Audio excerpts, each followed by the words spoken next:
I will be periodically dropping in some music. Nice. You guys have the right to Oh, mute and or lower the volume of Fredboat all you want. This video is sponsored by Fredboat. I don't know if we're recording yet. I just the video is sponsored by Fredboat. We return to the adventuring party. Okay. Sneak around. Sneak. Okay, they're coming. run away. Run away. That's the first time I've just like had fun with a match in a long time. Okay. So we are going to jump cut directly into the last thing that happened during the last session before we cut semi-abruptly because Atris was falling asleep in his chair, which is a regular occurrence. So the last one I was actually on is got in a car wreck the next session. Yes. Was the one where you wouldn't let me eat the baby fish eggs. No, you. Okay, we Yeah. got them on our side. Okay. We'll catch you up. Okay, but so we pick up right after both Misten and Amedore successfully put their heads together to solve the riddles at the riddle challenge. And pushing past Misten and walking directly towards you is... Hold on. Wait, the fuck?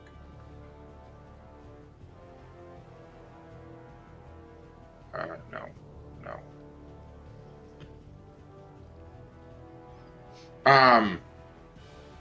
Is as I described him previously, a dark elven man who has white hair. He has a bit of a superior stance to him, but he isn't particularly dressed in any sort of noble attire.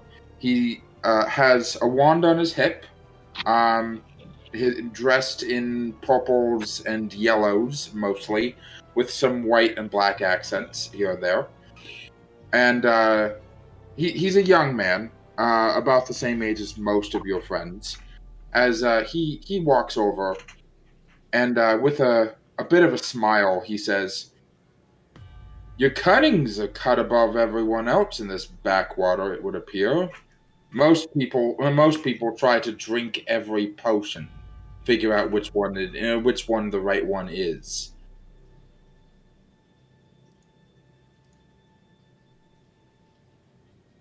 Well, as a machine, it's not like the potions would have had much of effect. True. I haven't seen one of your kind in quite a long time. I've read they're quite rare.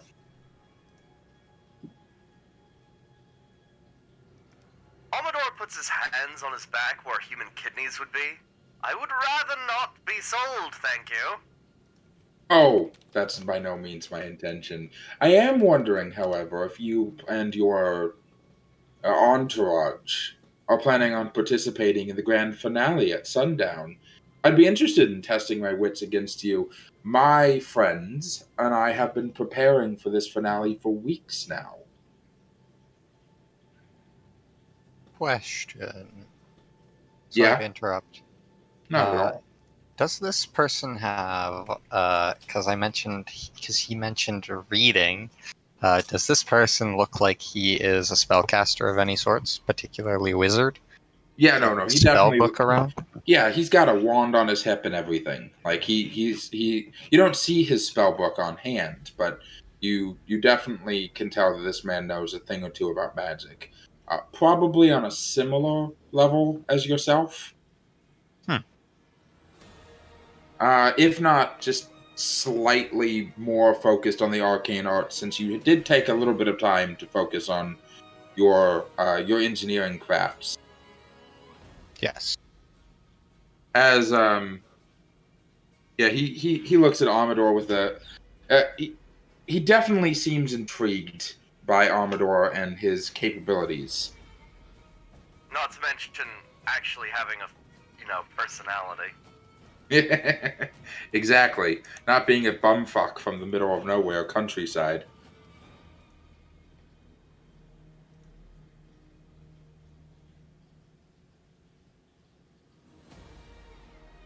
As well, if you're interested, you're going to need a team of 5. Me and my friends have been are already signed up for the said finale, but I'm only counting 2 people next to you.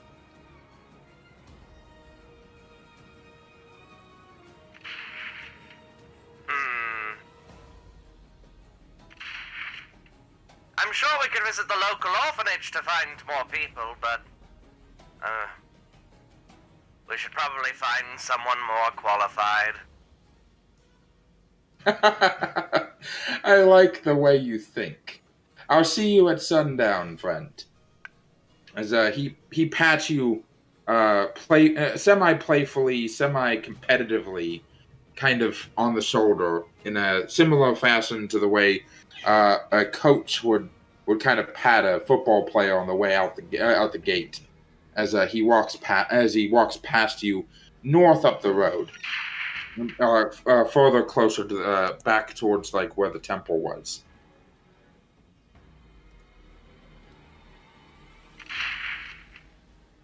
As to remind you, you received the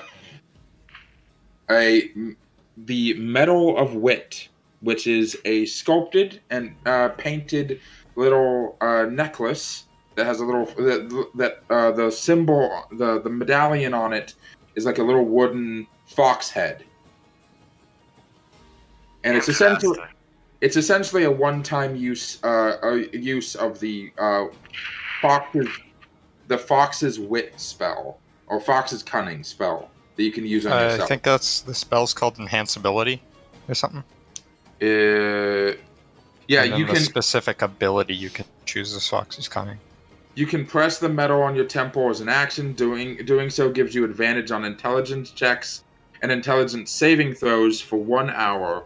Once the property has been used, you cannot use it again. The medal becomes non-magical. So yeah, you can make it. You can activate the ability to give yourself advantage on saving throws and ability checks for intelligence for up to an hour. And I will put that on your character sheet. I'll remember to do so. Whose character sheet? Your character sheet. Oh. Perfect. As you guys have some time to talk amongst yourselves if you would like, or you can attempt to head to another one of the many competitions. There are quite a few of them.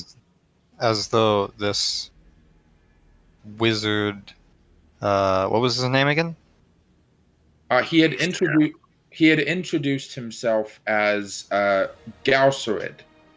Let me put his name down in the chat.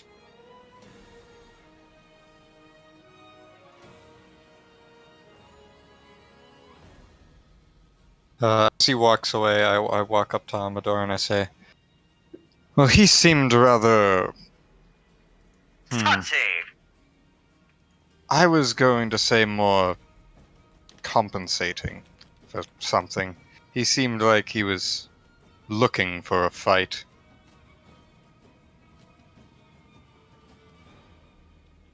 Obviously not that skilled in whatever art he performs, as he is looking so hard to try and find a way to prove himself.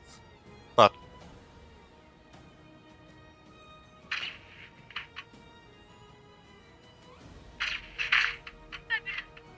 so, does your group plan on entering this competition?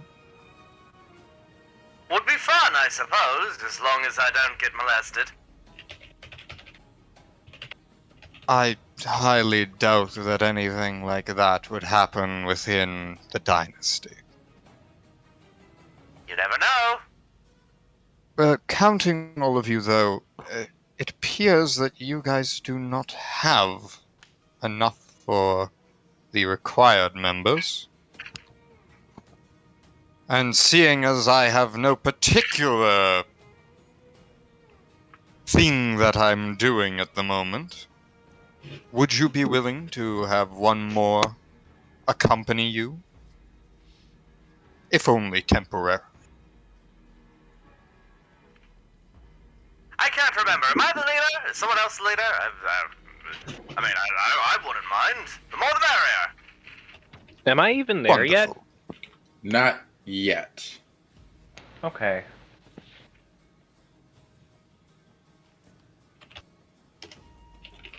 So is it just you two?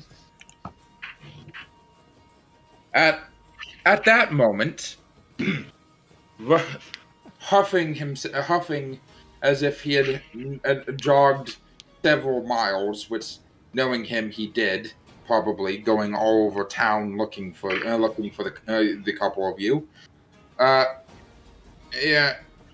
Crunch, describe your character as he comes onto the scene, having searched ow! God damn, Atris. Damn, that noise. Oops. The fuck was that? Hang on, I have it written down somewhere. Let me find it.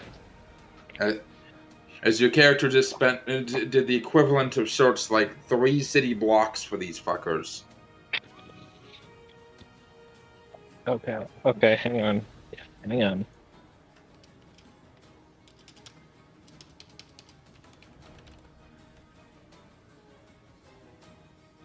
I have the exact description written down somewhere, but what was I? Half elf, orc, Genasi? Where is it? Why don't I remember? Nope, hang on, I won't past it. His character is half elf, half orc, but more specifically, his skin tone is a aquatic teal with sort of wavy blue markings across his skin. Wasn't it white hair? You had white hair, right? Probably. Yeah, I do believe, if I remember correctly, you had white hair, signifying him as a water genasi.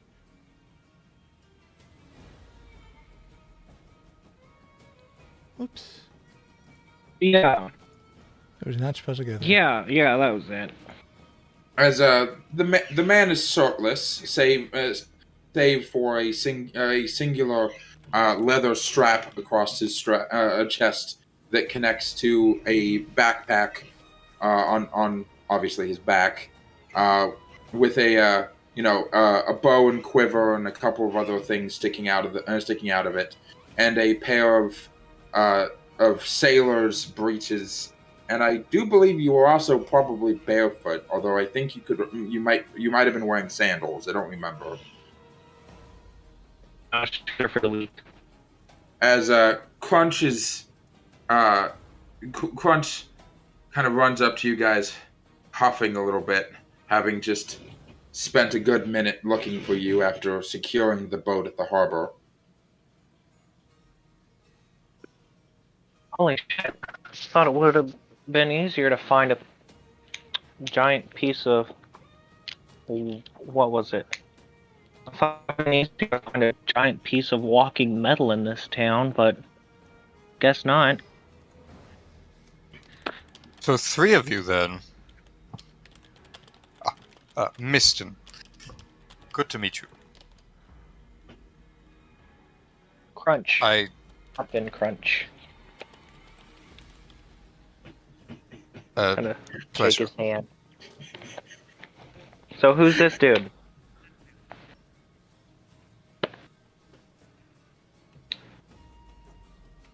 Who's which dude? I don't know. My name is Misten Galanodel. I am a someone who lives within the dynasty. And I'm a traveler within my own land. I happened to come upon this city and happened to come upon one of your friends in a bit of a pickle. So I aided, and now we are here, I suppose. Ah.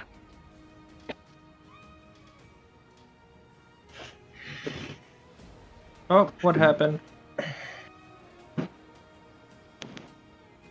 Pick up my phone. Oh. What would I know about this final competition, if anything? Well, from what little you do know, there is it's It'd be a spooky bit. if it doesn't exist. It's something of a race. The specifics are usually kept rather hush hush, and it definitely changes every year. But usually, it was usually the basics of it are that two teams of five rush through a either dangerous or actively booby trapped by the town elders area, uh, usually with multiple paths and various different choices to be made, and things that are actively intending to slow you down. At the very end, there's something that has been placed that one team is supposed to retrieve and bring back to the elders. It tests many different skills, including problem solving, physical speed, and a lot of physical attributes like running speed, swimming speed, climbing, combat prowess, all of those things. Again, it changes year to year, so it's a little up in the air what it's going to be this year. But it's always at sundown. Huh.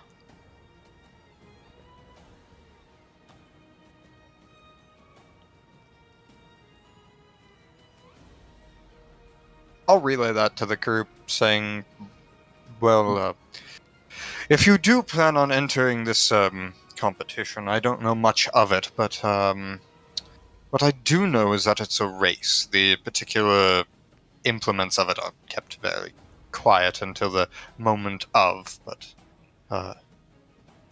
from what I hear, it always ends up being a fairly interesting bout.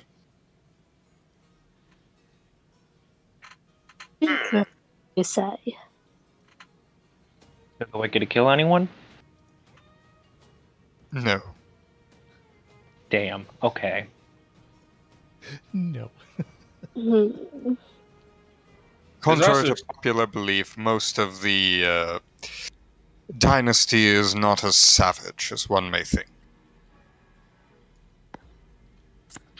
There's also you would know, Misten, quite a few other competitions still available with similar to the necklace that Amedore still has, multiple different charms that you can get for winning, including a maze.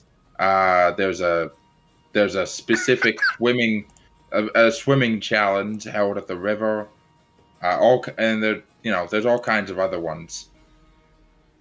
Yeah, let's do one of those. I mean, I'm basically water. I could be good at swimming.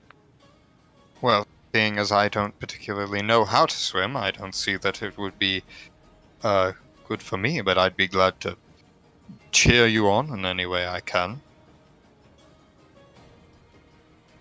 Okay. Hang on, let's see. As you would know that over here, if you guys look at the map I'm pinging right here, that is The maze. Right.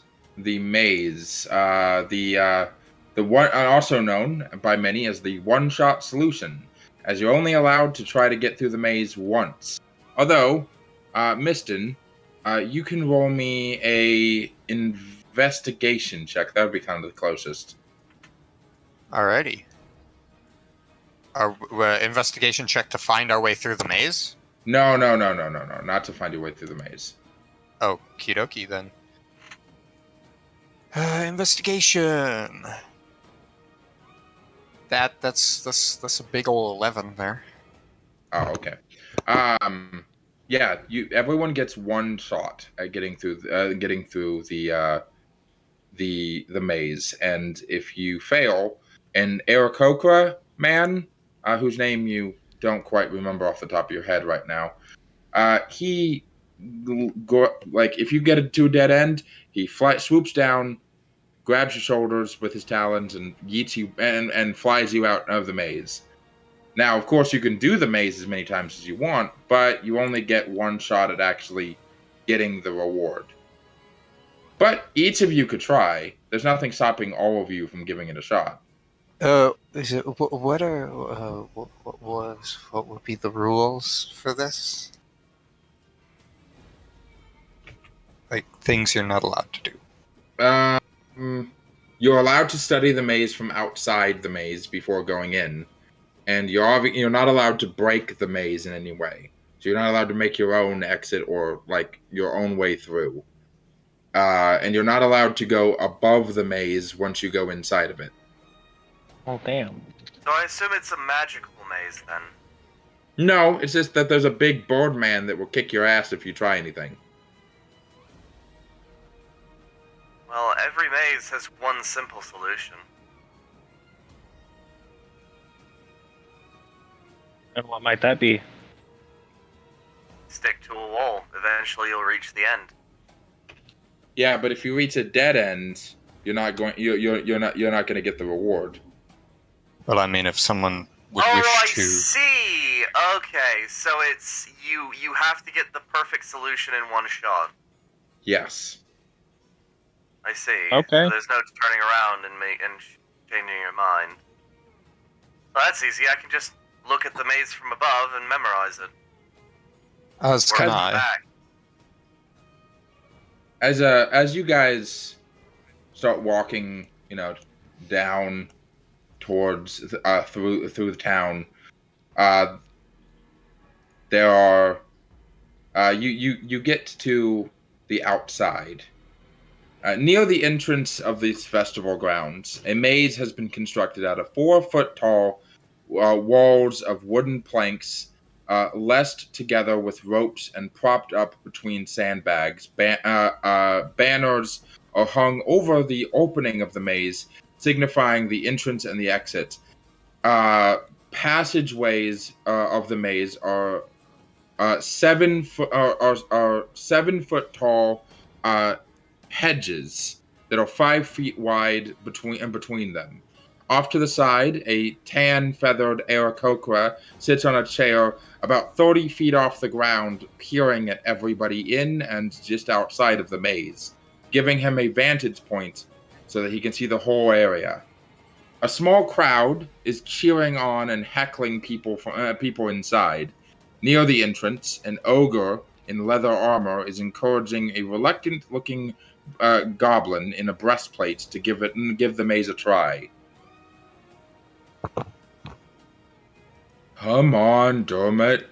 You're the smartest one out of all of us. If anybody can do it, it's you. Now, hold on. Let me change the music.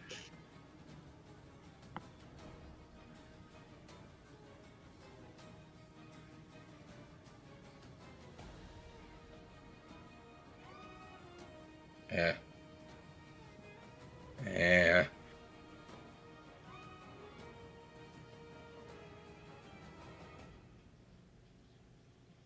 Why is...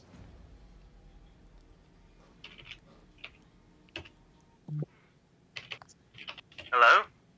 That No, was the bot. That was the bot. Yeah. All right, there we go. I see. Come on, Dermot. If anybody can do it, it's you. You're the smartest out of all of us. I don't think I can do it in one try. Also, standing outside of the hedge maze is another goblin. unlike the first goblin I mentioned, they are not a yellowish brown and wearing heavy armor. Oh, no, no, no, no, no. Green skin, green hair, bright red eyes, and peering at the head's maze as if any moment it might lurch out and grab them. Wearing, well, not much at all, honestly, showing quite a lot of bare skin, but she seems perfectly comfortable with this. Much more muscular than most goblins, she almost looks like a miniature orc. A feral look in her eyes, and very sharp claws that are currently held to her side as she is sniffing the air, looking around, trying to figure out exactly what she should do about this maze. As a welcome in Drongo. Is I there hope any I did food your- in there? Not in the maze, no. But Drongo you get believe in you. She looks at the other goblin and tries to encourage him to go in.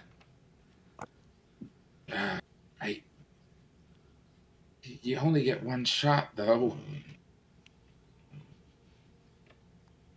Better than no shot.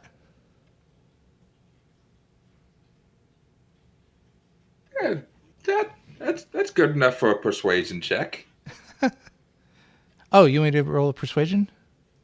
if you'd like. All right. Let me... I also really like the character art. Did you get that custom made? I didn't, but someone modified it a bit for me for the colors. It is very nice. I like it a lot. Oh, thank you. 14. All right. He nods. Oh, okay. Just give me a moment. I need to try to figure out my path through the maze. Did the other guys come up already? Yeah, as the rest of the party approaches towards the three of you. Wow, it's a giant walking piece of metal. Wow, it's a talking piece of shit. Look at that. Oh, Joy, I feel like I'm being objectified. You just got all the attention. Insert that one moment from the Robots movie where the one sidekick robot puts on a skirt and starts dancing. Performance check. Do you have a performance check? You Roll guys... seduction. Sorry. Huh? What'd you say? I said roll seduction. Oh, No. He was joking. He's joking. All right, grabbing a D20. No. You guys here for Maze 2?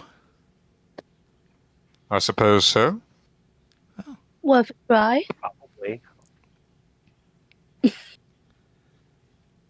What's prize again?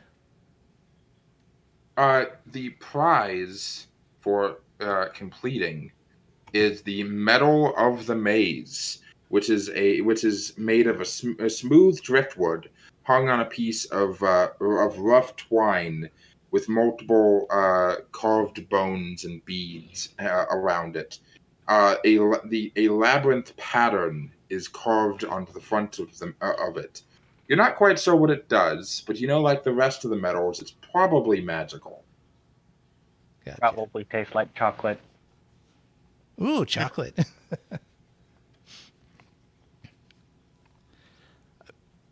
Not likely.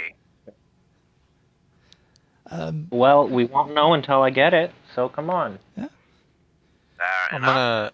gonna scratch the neck of the bat that is resting on my shoulder, and I'm gonna say, "Beast, go up and give me a look around."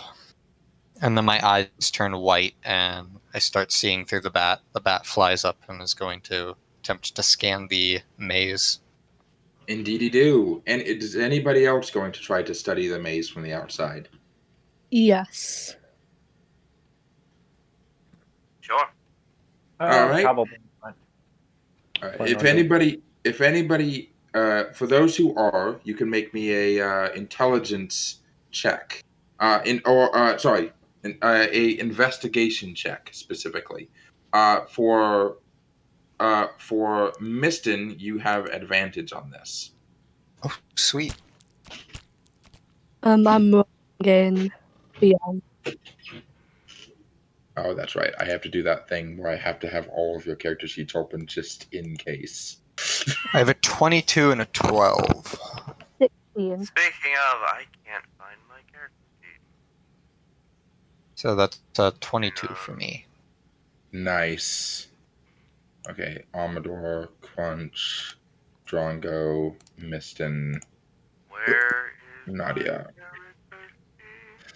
Let me roll it for you in the meantime. Investigation is one of your butter checks. Okay, you got a total of 22, so you and Misten both got 22s. Crunch is not not investigating from the outside first, as he said.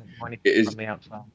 is Drongo going to be investigating from the outside? You know, to be perfectly honest, she's too busy trying to encourage people to go in, so she's not paying too much attention to the inside. Okay. Misten, you got 22, right? Yeah, I just realized I have message. So somebody could go in there, and if they don't get out of a 120-foot range, I can just have the bat watch them the whole time. That's true. Nadia,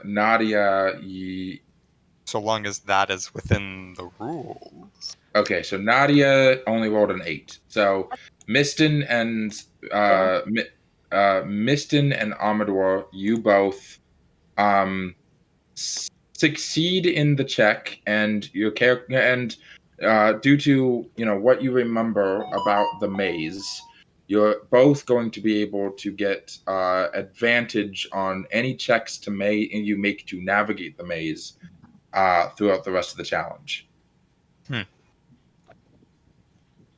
As approaching the actual entrance to the maze, there's a drow in armor who looks to each of you. More people want to get talons on their back, eh? There's 3 silver pieces per person, in case it wasn't obvious. Oh, fuck! My phone's not charging. Oh. Hang on. Let's see. As I'll start alphabetically. Who wants to go in first? I do. think I'll go in last. Oh, Crunch is going in first? Yes. Does anybody else want to contest this and argue that they want to go in first? No, I think I'll let Crunch go in first. Okay. Who's the person at the front here who's letting people in? He's just a guard. He's kind of on. I'd say he's on payroll pretty much. I'm gonna walk up to him and I'll say, "So, what would be the rules of this bout challenge?"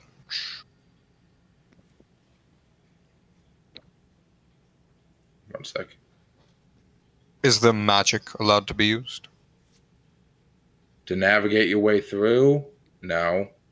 If you're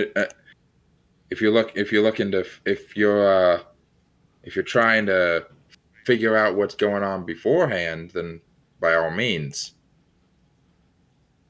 Once you go inside the maze, you're not supposed to use any magic. That'd be unfair, I think, wouldn't it be? Yes, I would agree.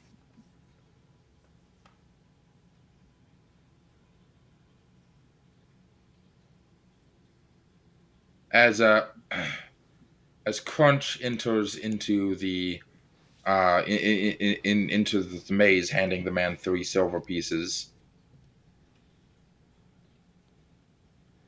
Okay. Make me a survival check. Double checking to make sure that you are able to make these rolls yourself, or do you need me to make them? So I didn't catch that. 19 plus 4, that's 23. 19. Oh, okay. So you find the correct path pretty quickly, and you're able to traverse the maze. It doesn't take too long, and eventually you get on to the other side, and immediately you're like, "What the fuck was the big deal about that?" It took me like 5 fucking minutes to get to the other side of the fucking maze.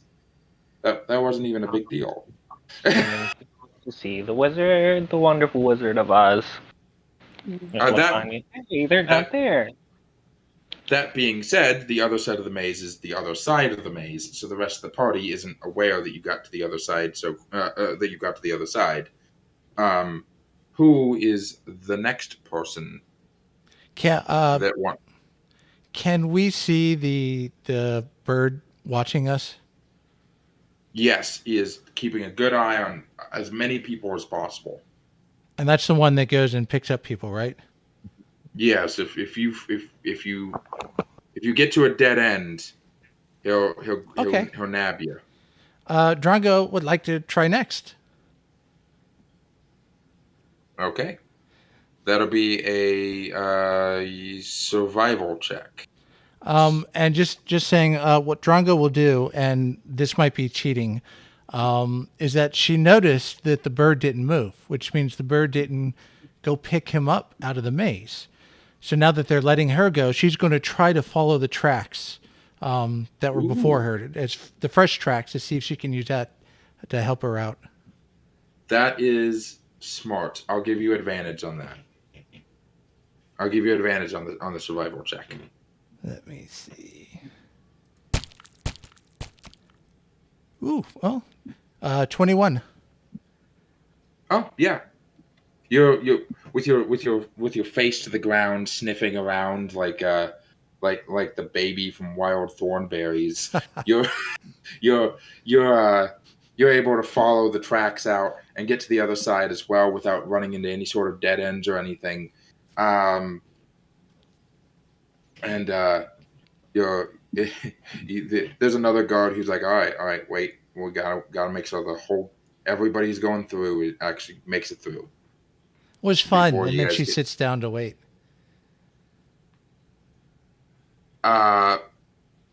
Who's next? Amedore, Misten, or Nadia? I guess I will go. Oh, Sorry? okay, never mind. Nadia's going. Nadia's Sorry? going. Oh, you're fine. All right. And since you had rolled previously and actually got a 16 instead of my roll, which was I thought you could. I thought you weren't able to roll, which is why I rolled for you. My apologies. Yeah, thank you. That is going to be a survival check with. Oh, you already have advantage. So yeah, you get. I'm talking to Nadia, you nerd. Oh shit! Sorry. I think that advantage not stacking is dumb and lame and annoying. So since you have advantage from succeeding your intelligence investigation check, and you always have advantage on survival checks, you get to roll 3 times and take the best. Oh, we're incorporating triple advantage? Nice. Advantage and disadvantage can stack up to 5 times. That is not going to work in my favor. Still one lucky. That rule was implemented exclusively to make sure I could kill Captain Crunch as quickly as possible. I figured. That's what you did last time. So what am I rolling? You are rolling your survival check, but you will roll it 3 times and tell me what the best result is.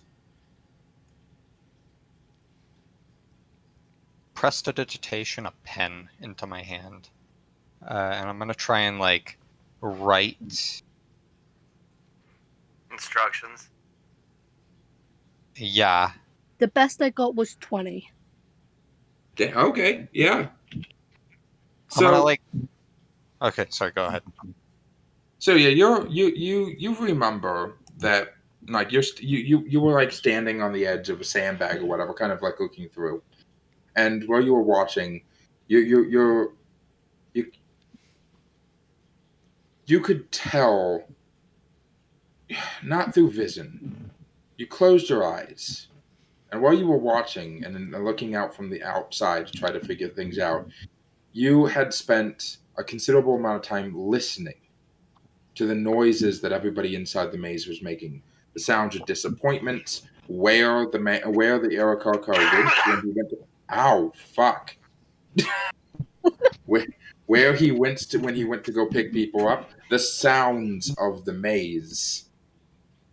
And so you figured where you needed to avoid, what areas of the maze you needed to avoid, based purely off of the noises that people in those areas had been making.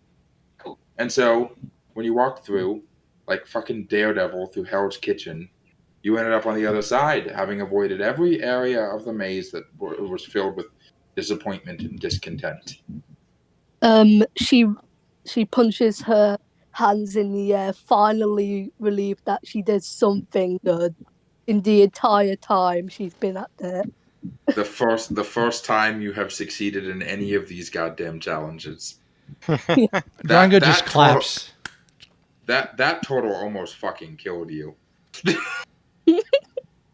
That was so close. Amedore It was or something Misten? to behold. Which one next? Amedore or Misten? I at the moment I am writing down in my spell book directions on where to go from like looking down on it with the bat. Okie dokie. The bird just takes the book. Nope. I should be fine to just go through, but I feel like there's a catch.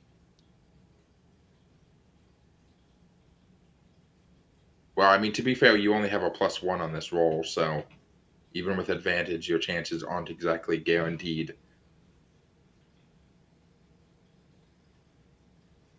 Yeah, but like,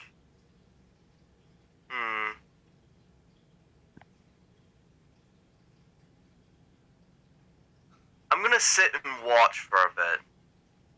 You have already been doing that. Doing yourself longer Okay, fine, then I'll go. probably won't achieve much. Fine, then I'll go. Alright, you still need me to make the roll for you? Yeah, I can't find my character.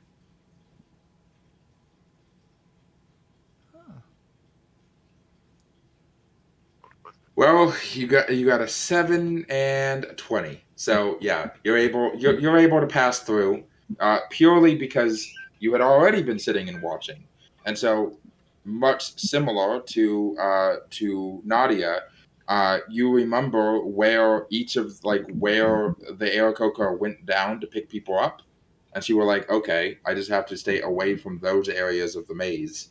So even if I don't know the exact route through the maze, I can still avoid those specific areas, and I should be fine.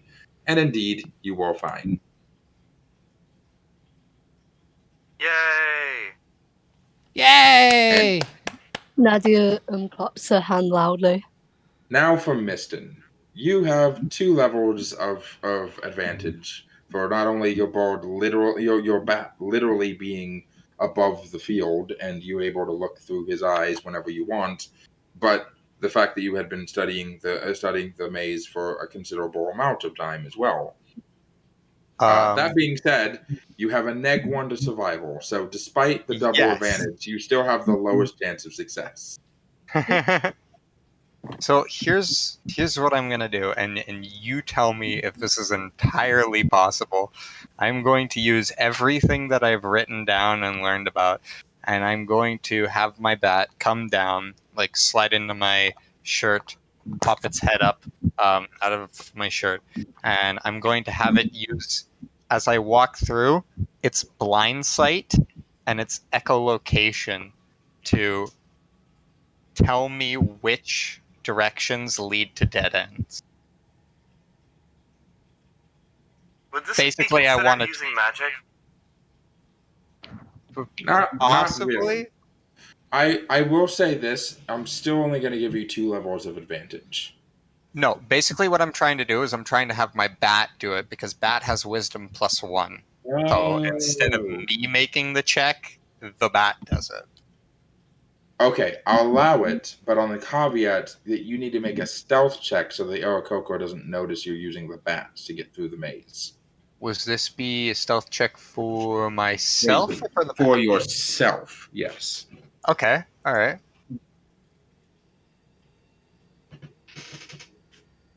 Stealth. That's a 12. See how quickly this fails.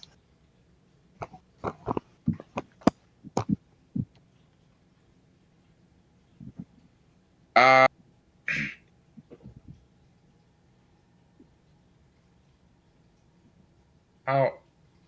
allow you to use the bat. I'll allow you to use the bat. Although the bat only gets 1 level of advantage. Okay, that's fair.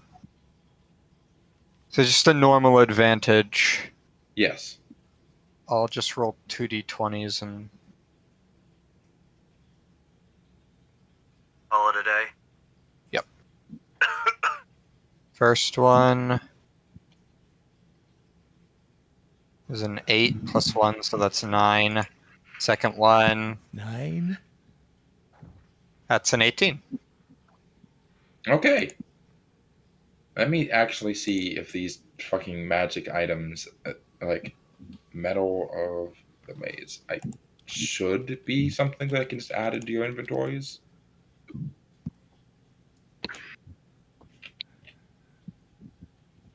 Oh, it is. Okay. So I can just add that real quick.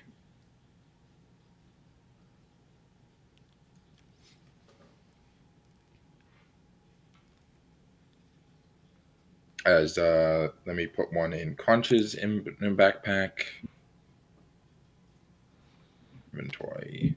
Does a labyrinth on this metal match the maze we just went through? No, but it's a general symbol for Gotcha. a maze. It should have a picture on. Are No. they all different? Because that would be an interesting, like, you have reached the door of absolution.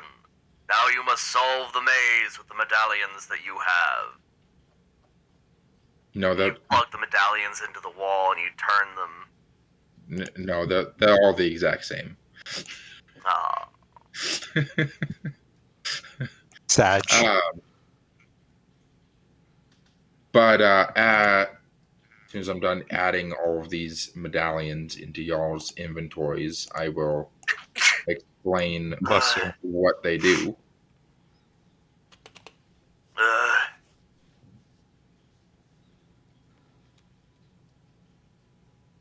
Maze. It's foil wrapped chocolate. Mm-hmm. Man, I wish. Oh, what'd I do? I think I accidentally did something.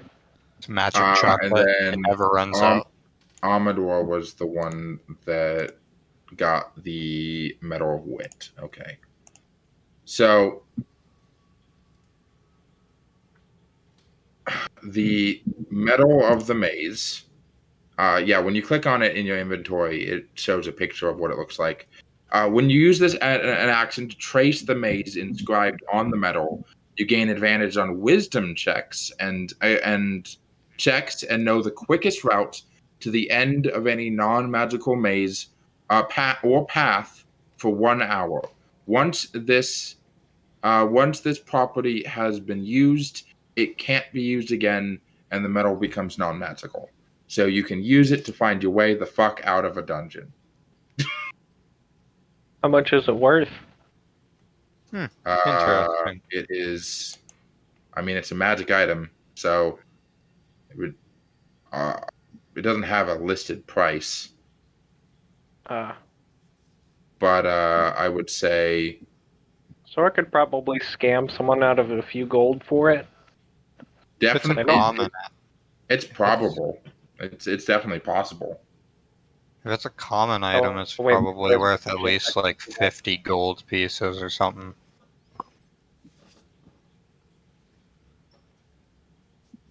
Never mind, my charisma is terrible. I wouldn't be able to get away with it.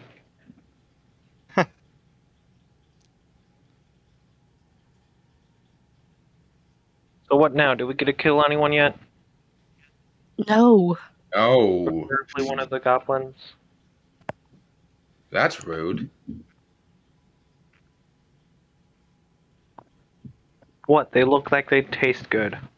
Drongo not Don't- taste good. Trust Drongo.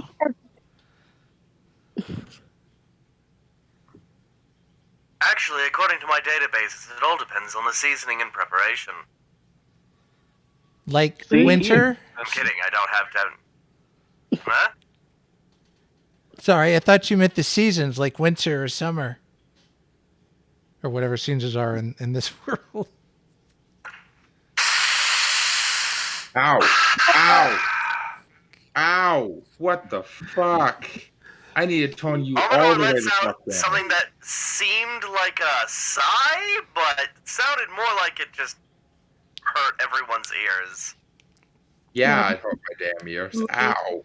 Did Round. did the other goblin make it out? Oh, I have to roll for them now.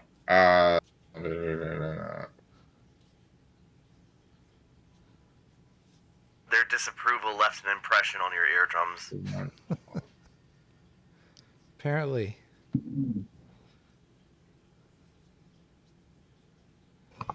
Oh, yeah. So, yeah, both, well, the ogre didn't attempt to make it through, but the other goblin did. And they both approach you guys, the goblin with a little bit of a smile on his face, having succeeded in something he didn't think that he'd be able to do. As he says, my name's Dermot, by the way. Thanks for the help. Or the encouragement, I suppose. The help was in you all along. Let me see. Do I have a? I'll be posting pictures of these guys at the end of the session. I was wondering if I might be able to ask the lot of you for a little bit of help. It's nothing urgent, but if you see my friend Io, would you tell him Dermot's wondering what the plan is for the closing ceremony? She's got dark hair and blue skin, a little bit like your friend who I think he eats people, but my friend Io doesn't eat people. She said she was going over to compete at the contest by the river, I think, but I haven't seen her. So if you see her before I do, could you say that? Could you tell her that Dormot's looking for her? Yeah, I'll just tell her I ate you. What was your name again? I want to make it seem like I actually did. I don't think that would go very well for you. But you see, he kind of looks to the rest of you like, the fuck is this guy? Nadia just walks over and slaps him in the back of the head. Stop threatening to eat people. Well, it's not my fault everyone looks tasty. Then eat Except for the normal. robot. He's probably what I would use to cook the people. I'm gonna kill you one day. Probably. This body does come with a grill.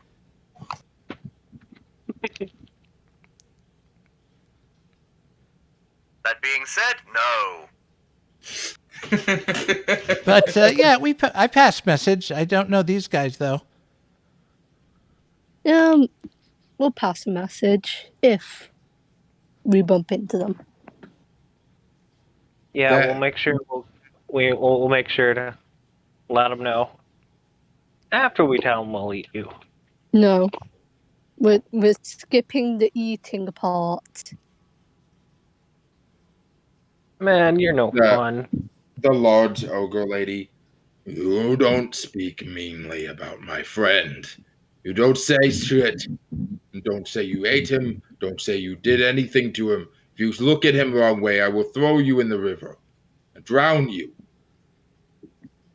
Hang on. What is this guy? He's an orc or a She is an ogre.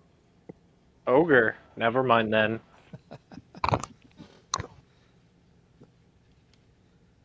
I suppose I'll attempt to keep them in line.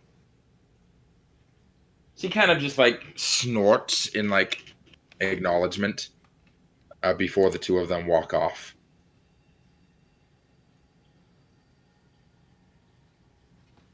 Ogres are always so primal.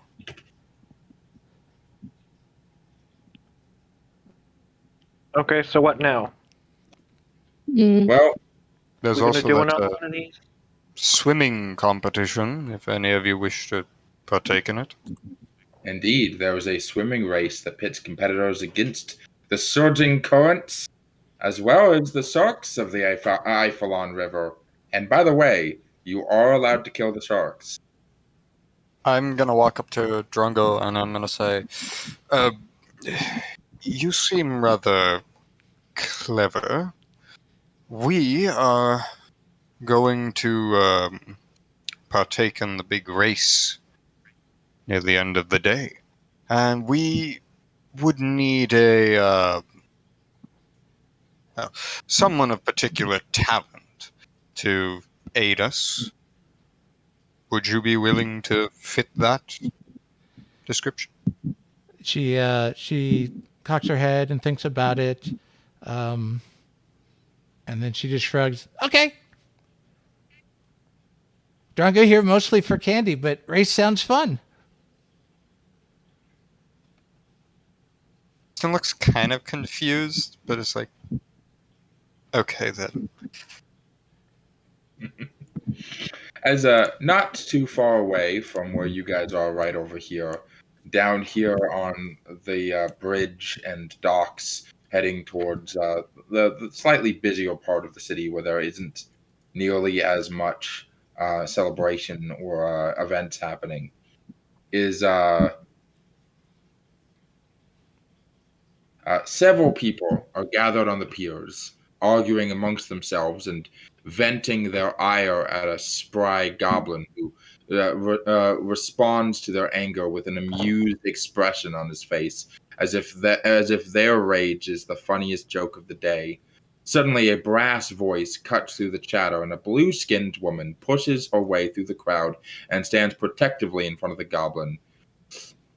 She's not gonna say it again. If you're here with a team, only one member of your team can participate in the challenge at a time.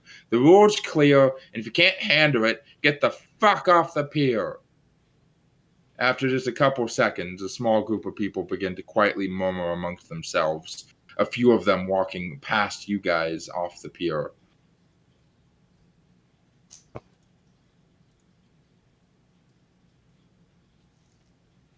Well, she seems like fun.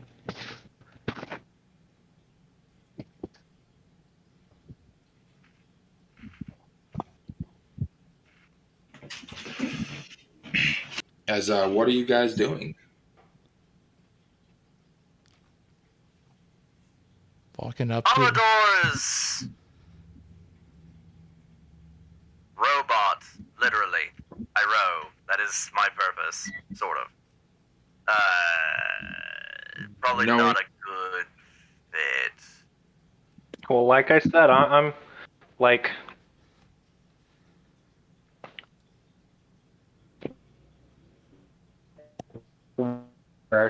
So, Holy crap, you roboted harder than Amedore right there. Sorry, can you repeat that, but like without the McDonald's microphone?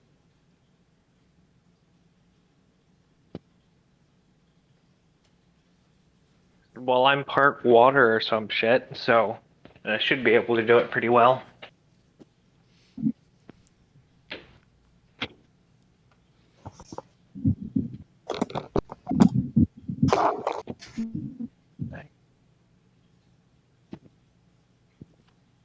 Drongo not have a problem with this.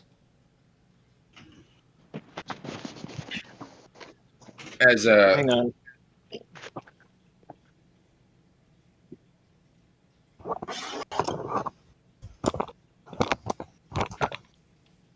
Everything okay, you guys? Yep. Yeah. Yeah. Okay, just double checking. Okay, so as you guys approach, you can see that a handful of individuals are getting ready getting ready for the competition. They're stretching in front of the pier. As you approach, the blue skinned woman kind of glares over, and she points at you guys. I don't want to repeat it again, but I will since everyone here is brain dead. Only one of you can compete. Yep, we know. We still want to And since compete. I'll do it. See, one person. She looks you up and down. Ah. What's your name?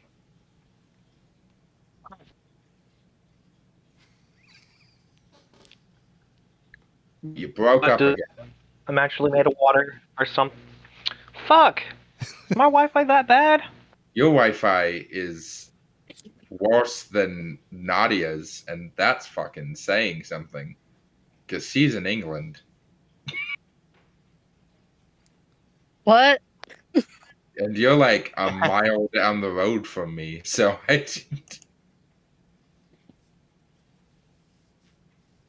Hang on. maybe swap to mobile data. I realize that's the problem. Oh, you were on mobile data. That makes sense. Okay. Yeah, Probably- my Wi-Fi is apparently having issues, just like my charger is. Oh, pain and suffering. Gotcha. Anyhow, so she nods. Water blood, just like me. But can you keep up? Probably. We'll see about that. We'll see about that, seaweed brain. She says as she kind of like, with the back of her hand, kind of playfully like slaps your chest as she walks back over to her companion, which some of you would recognize from earlier as Gausred, who is talking to her a little bit outside of earshot. He seems to notice you, but doesn't seem to be making a big deal out of it. Do we go over? I suppose Walk you up could. to the dude and slap him on the ass. Not the chick, the one she walked up to. Mm.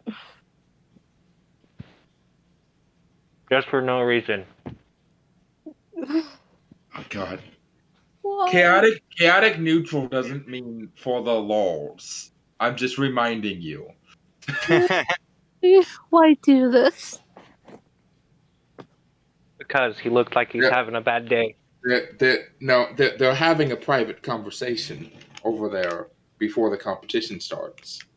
Can I listen in? You definitely can. Make me a perception check. Okay. At disadvantage. Okay. Although I am double checking to see because hold on.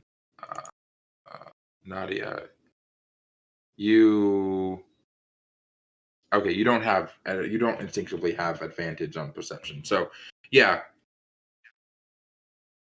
Rolling. 16. 16. Okay. So yeah, you can hear that Gesarid is warning her that he's pretty sure that there are sharks in the water, and she's returning the favor by telling him, "Shut the fuck up. That's half the fun." Nothing interesting. As the goblin from before, semi-impassive and mischievous-looking man, a female goblin named Omo, stands at the edge of the pier and tells everybody who is competing to get their ass over here. First of all, I'll be taking 5 silver pieces from each of you for competing, which I will automatically deduct out of this motherfucker's pockets. because you Okay. That's expensive. know, more than enough. Hang on, does this count as the coast? Yes, this does. Oh, cool. Okay. All right, so Proficiency. to explain it out Double here, proficient in skills for intelligence and wisdom. Okay. the goal of this challenge is to swim upstream through the rushing waters of the Ephelon and to reach a rusted spear sticking out of a rotten wooden post. Then bring that spear back to the dock. Only one of the players can participate in the challenge. If multiple players in the party want to take part, anyone after the first must make uh, a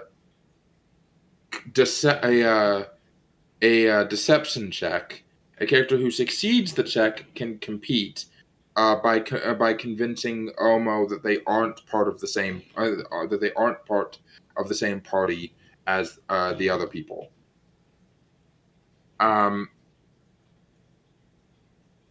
There are 4 other people participating other than you. The other contestants are a lengthy male orc, a broad-shouldered female human, and a surly young male goblin. These NPCs are going to have their own modifiers that I have to keep track of, so that when through the events they are going to be rolling as well. So you are up against 4 other people, including AO. Oh, Ao, yeah. So that is Ao there. Yes. Well, Drongo will try to get friend Ao, just get the attention. Come What do you talk when want? done. Okay. So, I'll come talk to you after I smoke your friend's ass. She holds a thumbs up. Good luck. As he smiles, as she, as well as the rest of you, including Crunch, get in position on the pier. And on Omo's mark, each of you plunge into the water and begin swimming.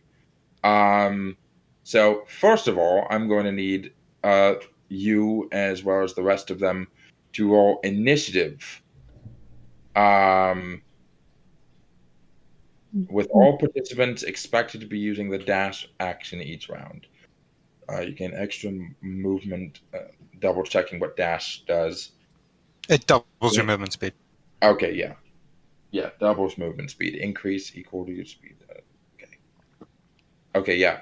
So you expect, so if your movement speed was 30 at 60, if it would be 35, it becomes 70.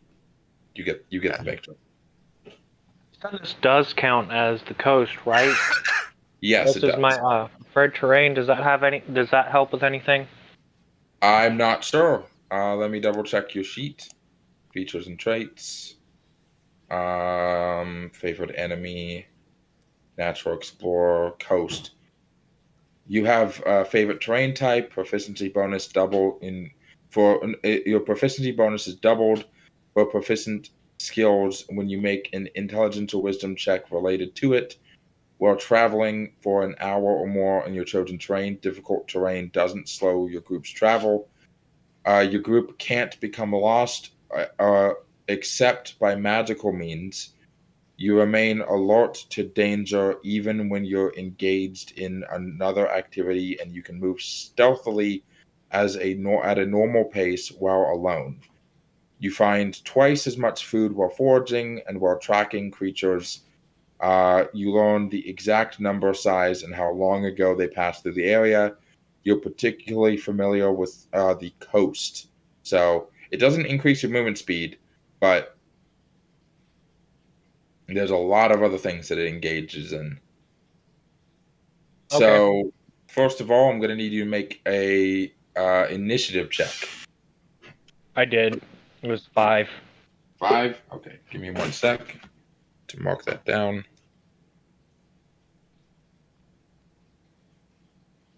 That's rough, buddy.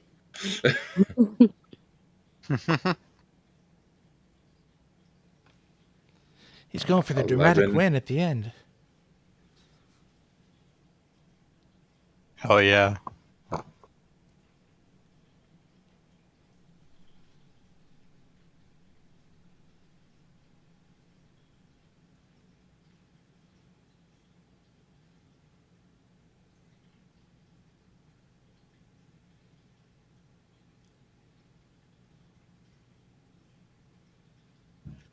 How the fuck? So despite having the lowest modifier, the Goblin's going first. I'm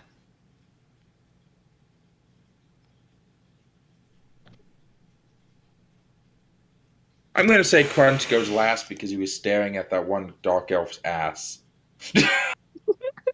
Okay, yeah. It seems like me.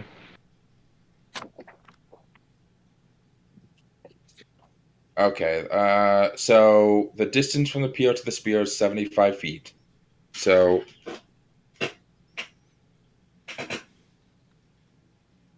I'm going to be using... Oh, hold on. I forgot entirely.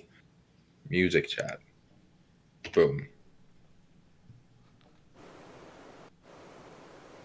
I use prestidigitation to make like a tiny spyglass and give it to whoever wants to look. Okay. So, to clarify, any contestant who moves more than 30 feet on their turn must make an athletics check. On a failed check, the contestant gains 1 level of exhaustion and is pushed 15 feet downstream as they are pummeled by the current. The distance from the PO to the spear is 75 feet and takes an action to wrench the spear free. A character can pull the spear out of another contestant's hands by swimming within 5 feet of them and succeeding on a strength check with a DC equal to 10 plus the other contender's strength modifier. Whoever returns the spear to Omo is the winner. So, starting with the Goblin, as they are going to try to go. They are going to try to go a full 60 feet, as they're going to be making the dash action, but they need to make a strength save.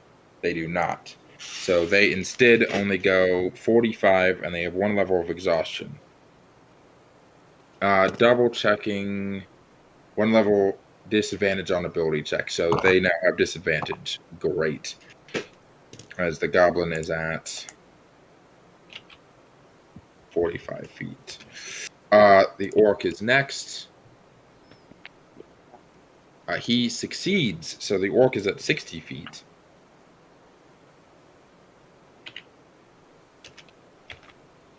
The Io is next. Io succeeds, so Io is also at 60 feet.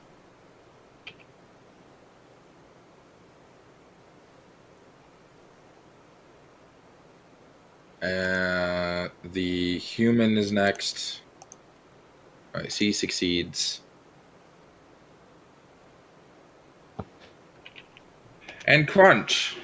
Are you going to be? Okay. Are you going to be going only 30 feet, or are you going to be going the full 60? Or is your As far swim as I speed? can. Okay, so Wait, you're going yeah. to be. What's my swim speed? Does Genasi have anything? I'm double checking. So, racial traits. I want to see move normally. Yeah. You have. Yeah, your swim speed is 30 feet. So, actually, hold on. These guys' swim speed's actually slower. Not a full 30 feet, I do believe, because they. Yeah, what's the normal speed? Any contestant who moves. Swim speed normally, I believe, is half speed. So if you're Okay, doubling your so movement with an action, then you would be moving max 30 feet. okay, so the Goblin would have only been able to go 30 at most. So they're at 15, and then the Orc is at 30, and the human's at 30. Io's already almost there. So you can go a maximum of 60 feet in one turn, but you need to make a athletics check. Cool. Okay. Please don't be shit. 16? All right. Nice. So No, that's plus another 3. That's 19. all right, Coast. cool.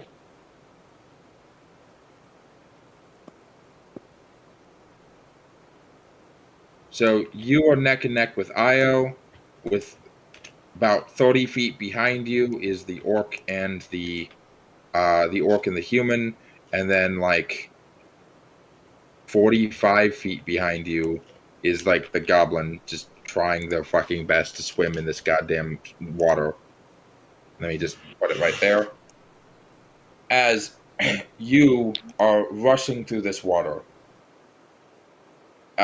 describe immediately hitting the water and just fucking motorboating it. Wait, what? Sorry. Wi-Fi shit. Cutting in and out. Describe jumping into the water and just motorboating it. Well, since I dived in last, it's probably like belly flopping. Like eating a face full of concrete, but wet. And then just whoosh. Felt more as if I was flying than swimming. So I am basically like water. So felt right at home. As you're immediately put in tied for first place. As we go to round 2, Goblin has to roll with disadvantage. Oh. Well, this poor fucking goblin. The goblin just starting to drown. Not yet.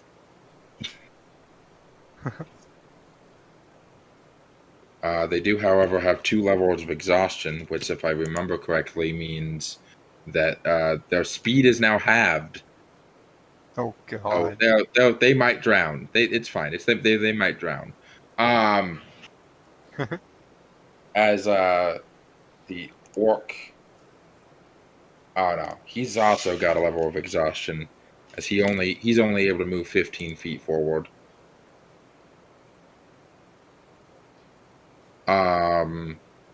Io is. Oh, she rolled a 1. So she only, but she's still able. I'll say she's just behind you. She's just behind you. And the human. God, these guys suck.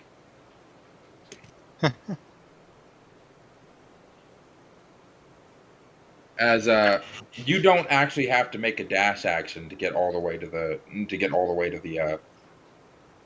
the stone. You can use your regular movement and then your standard action to wrench the spear out.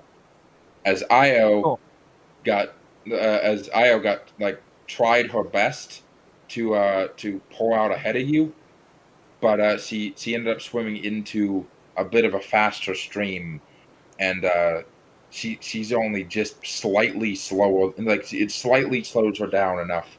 They're able to get to the piece of wood and wrench the spear free. As I post that real quick.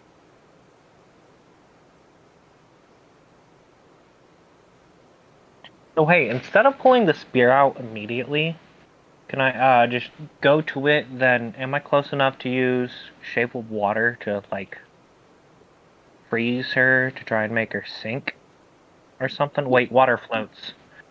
Ice floats. Never mind. Ice floats. Still slow her down a little. I don't think it would be able to really slow her down too much, but she's right on your tail. Never mind then. Go, I take it. jump right back. Just as the spear is pulled from the rotten post, 2 Iphalon striped sharks emerge from the depths of the river. Let me double check everybody's passive perception. All right, Crunches is high enough. Dongo's is high enough. You 2 are the only ones that would notice. Okay. Drongo and Crunch, you both would. You guys would both notice the water churning more severely as the sharks, riled up by the antics of the swimmer, rise to feed. As I am now going to roll reaction for the sharks. It is not very high.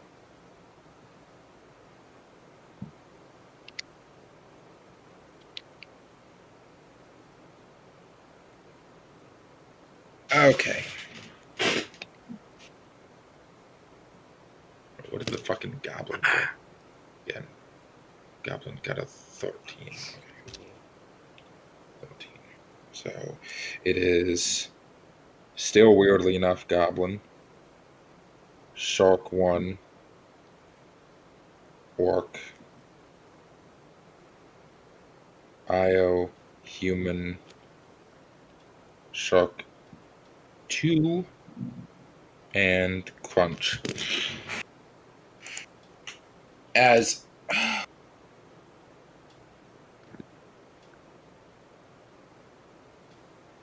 the second, the goblin is going to try desperately. I'm going to say 15 around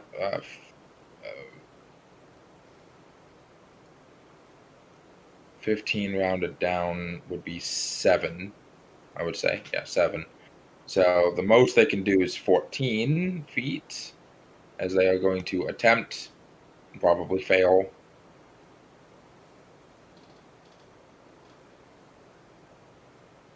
Yes.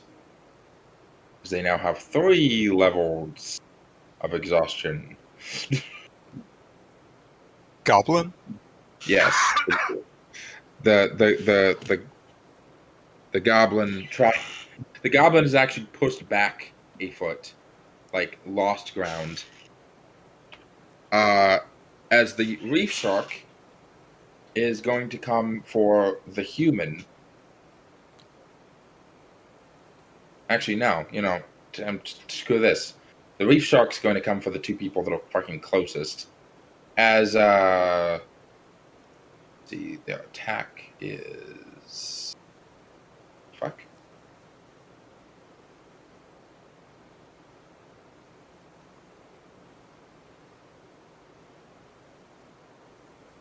Yes, there we go.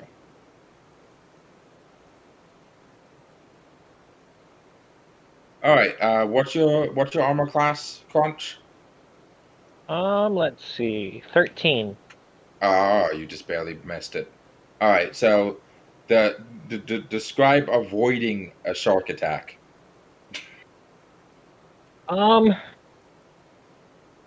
I'm on a small little piece of land, right? Not even land, it's just a piece of wood sticking out of the water. Okay, so like while avoiding the sharks that coming right at me, I almost fall onto Io, but somehow manage not to. Just don't think she would have taken well if I would have stepped on her.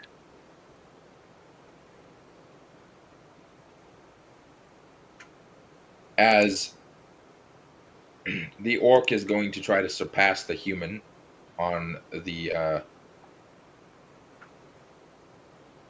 although they now also have disadvantage.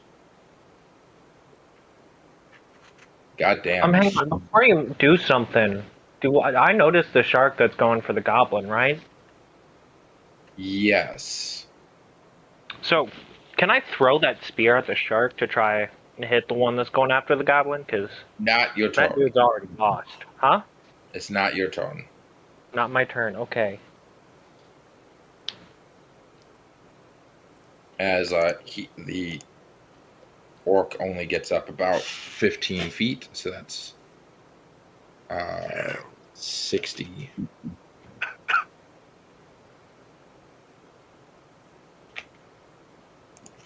The orc doesn't seem bothered at all by the presence of the sharks. Because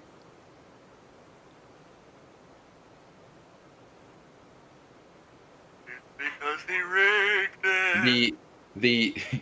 The human woman, however, just pushes into it, going as fast as possible, and completely shoving past the orc in the water.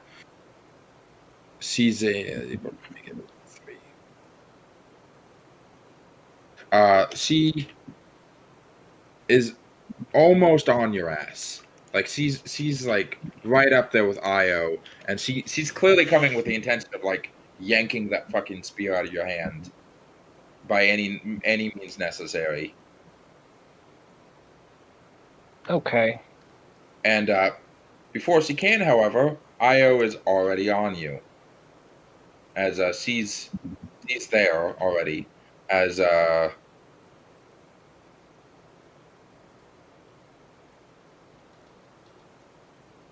Io is going to try to pull the spear from thy hand. And let me double check to make sure I know what the DC is 10 plus. What is your strength modifier? Let's see. It's +1. So Plus DC 1, yeah. 11. Or DC 11. Okay, so she got to make a strength check. Strength saving throw or just a normal strength check? Strength check. Oh yeah. So while distracted by the sharks, she just yanks the spear out of your hand, diving like past you in almost like a dolphin dive. As he starts to try to head back towards the docks. Hang on, I didn't do the strength check yet, did I? No. They Huh? need to make. They need to make Oh, a. they need to make it. They Okay. make a strength check versus a DC equal to 10 plus your strength modifier. Okay.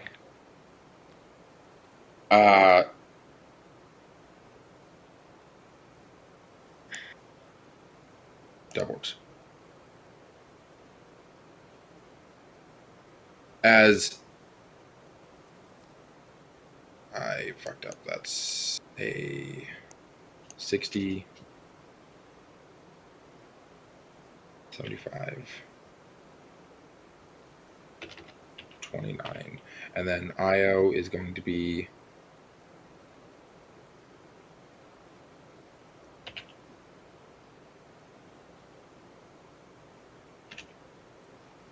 there. An update. So Io's in the lead with the spear. Here, let me just. That asterisk says they have the spear. As the shark is coming for the. Let me find out actually.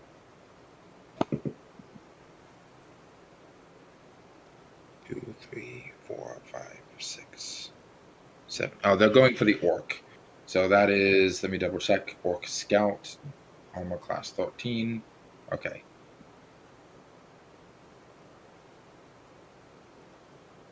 Oh, yeah. As the orc is just suddenly, boop, they're under the water.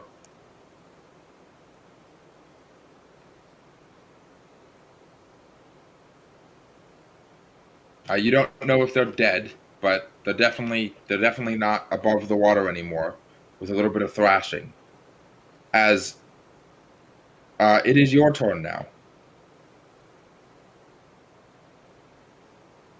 Okay, so if I were to jump off and like dash towards the one that's at the goblin, would I be able to make it to the shark? Cause fuck the spear. I wanna eat some shark. Maybe, but there isn't actually a shark going towards the goblin. There's a. Oh, I thought there You- was. So the goblin there's- just sucks. Yeah, the goblin just sucks, man. There's two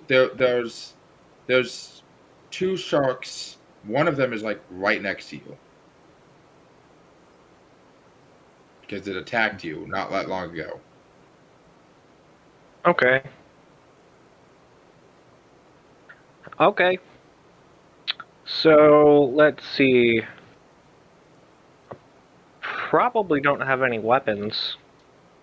No, you got your weapons. But I was swimming. Why would I have my weapons with me? I mean, you probably don't have your bow, but you probably have your sword on you.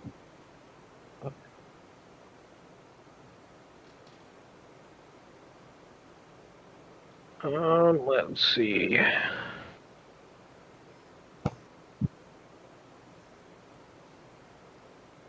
Because I want to eat some shark.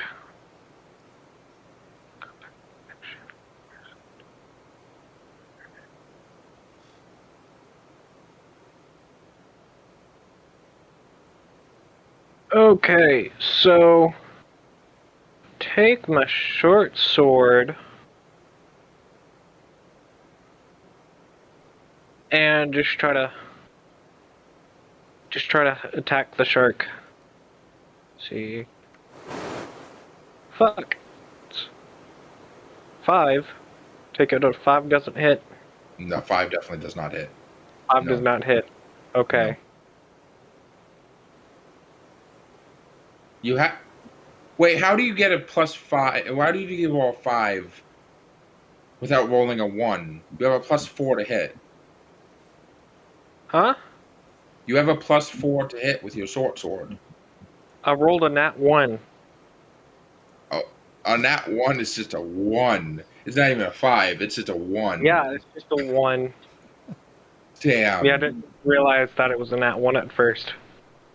Yeah. So, okay, that's bad. You spend your turn slashing at the water, and nothing particularly comes of it. Okay. as the goblin is says fuck this and swims back, swims back to the pier because they don't want to drown, and they have 3 levels of exhaustion at this point. So at this point, there is actually something that I can do to help. Oh, Remember, I'm the god king of a certain aquatic species. a small number of those aquatic species, but yes. Yes. Don't I have an ability to summon them, or? No. Your only abilities come in the form that you learned under common, and you took a grade of cleric. So your cleric powers are the powers you got from being worshipped by Kurodawa. Damn. Alright, fine.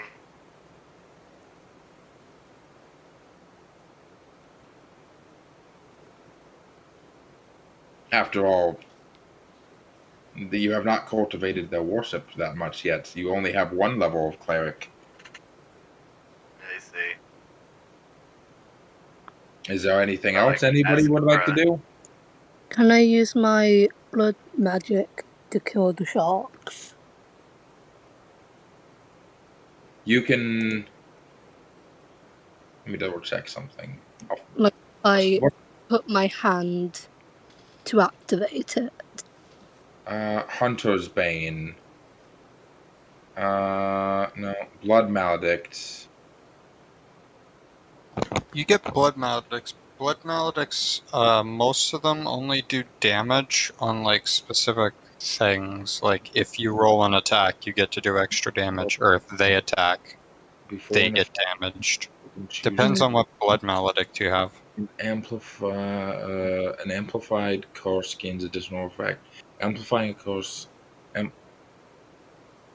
You could curse it. What's the range? Hold on. You can evoke Blood Mallet a number of times per rest.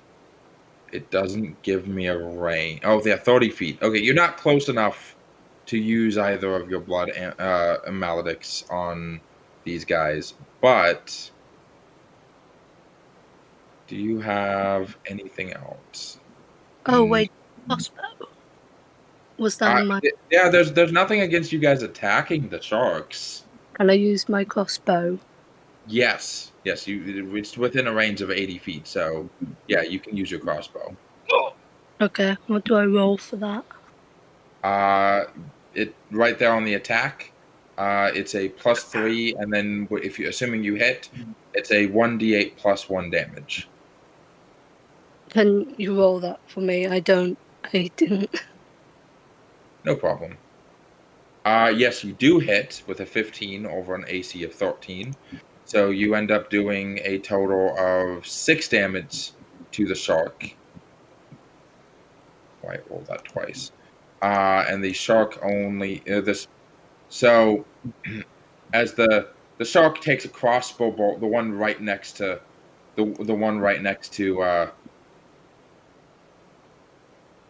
Crunch takes a crossbow bolt, and Crunch, you don't seem to be in danger anymore. The shark is an animal and does not want to die, and so takes a crossbow bolt to its side and says "fuck this" and swims away. Damn, there goes lunch. Drongo Okay. tries to hold her hand out for the goblin to help him back on the dock. I don't see how anyone could do this. The water's brutal. At least she tried. As Io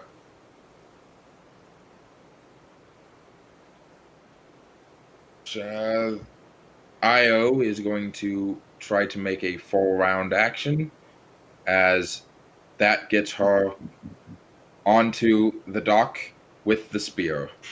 As she holds it above her head triumphantly. Ha ha! I knew I would come out on top. I always do. Don't worry, I'm more of a bottom anyway. As it takes significantly less time for you to swim back to the dock. As you're swimming downstream. As she pats you on the shoulder. Ah, that was a lot tougher of a challenge than I thought it was going to be. Forget the spear, you guys scared away my lunch. I scared away your grave. Be grateful. Great. Look, grave and lunch are a fine line between my stomach, I guess. I don't know. You kidding?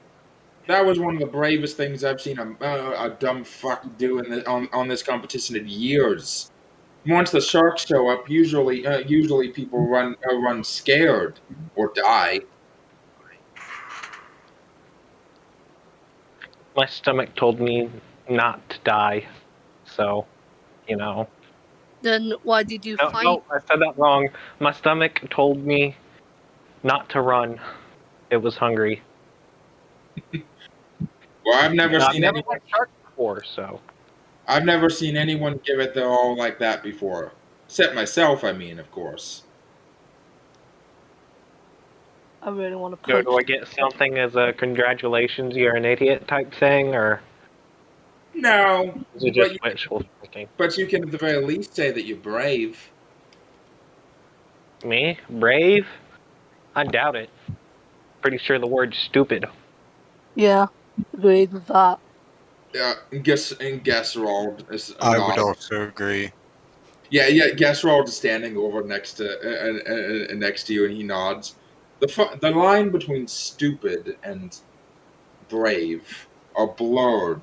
At the moment, I'm quite sure that stupid is a better description of your actions, but I'm sure that my compatriot will continue to call you brave regardless. Either way, I congratulate you on a second place. I wish there was a medal for that. Well, guess if you're hungry, we can give you an award with food, I guess. I'm not actually hungry. I just wanted to know how a shark tastes. Can I just slap him across the face? Just like, dumb. Friend Io. Oh yeah, you wanted to talk to me after I kicked your friend's ass. What's Yeah. up? Dormot. Want to know what plan is? Come on, I told him a million times. All right, I'll go find him. Thanks for letting me know. Thumbs up. Thumbs up. So, are you guys new to town or something? I haven't seen you in any of the other competitions last year or the year before that. Oh, fairly new. I mean, I just got my boat. I just got my precious little baby. Spent forever tying it up, otherwise I probably would have been able to do a bit more. Oh well, it looks like the sun's starting to come down. You guys have any plans to join in the final contest? But I of course, suppose. What is this final contest? That race. No, it. Yes, the race. Well, we don't know exactly what it is, although yeah, it's usually a race of some kind. Have you participated in many of them? Oh, well, yeah, last year I tried my hand. Damn, came in third. 3 teams. We got slowed down. We had to run through the horizon backfields, not the ones near town, the big ones, the real big ones. Yeah, Donut nearly got stepped on. We slowed down to make sure that none of us would get stomped, and well, we came last. It's not going to happen this year, though. You can mark my words. If you guys are going to be competing, you're going to be up against the best. We've been training all year. I suppose so. If you No. ask me, if you ask You me, weren't you in town when you were quote unquote the best, so we'll see. if that was your best seaweed brain, you a lot might as well not even compete. That was good, but you're guaranteed a second place again, which seems to be where you belong. Well, I may be an idiot, but I don't think these guys are. It's not about being smart. It's about being fast, good, and quick on your feet, and quick on decision making. There's usually a lot of split second choices. A right choice and a wrong choice can land you in first place or last place. And between you and me, your head seems a bit emptier than most. You're right on that. Something I've commonly noticed about people is those with true skill don't need to boast about it to others. All I'm saying. like drop. Oh, She don't just worry. I think she's just flirting with me. she she just stares at you for a second, and without looking at Crunch, pushes him into the water and walks away.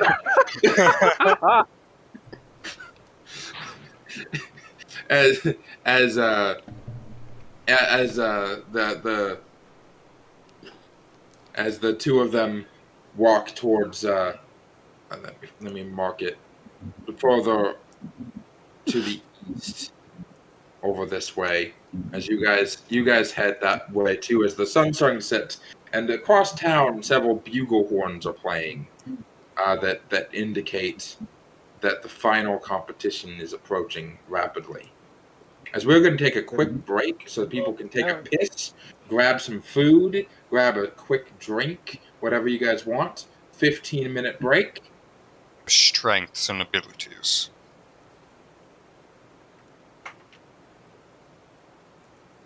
As Alright, well, I'm smart and have, unusual power, I suppose. I'm a spellcaster. I specialize in magic and the use of the arcane.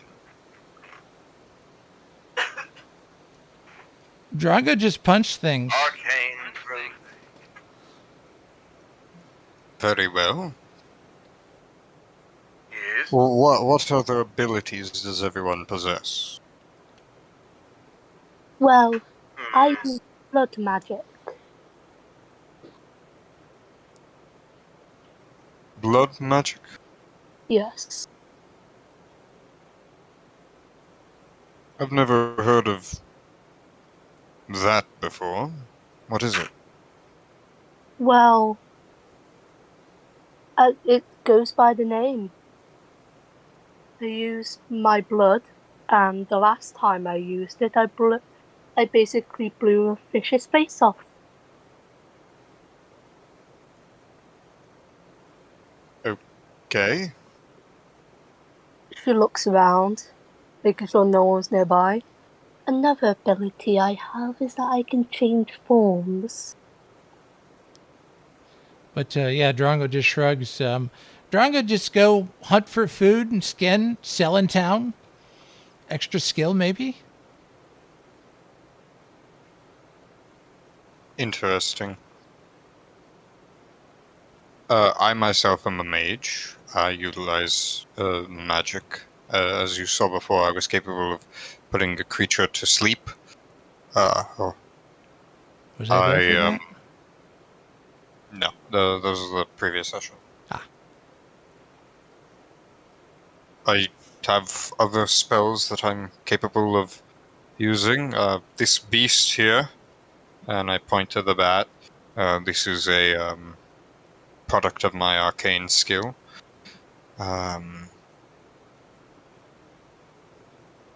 She waved at the bat. Hello.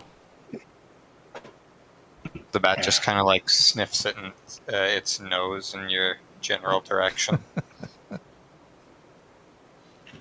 Quite adorable. I'm back.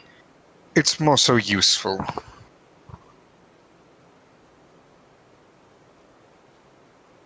You were using that to see the maze, weren't you?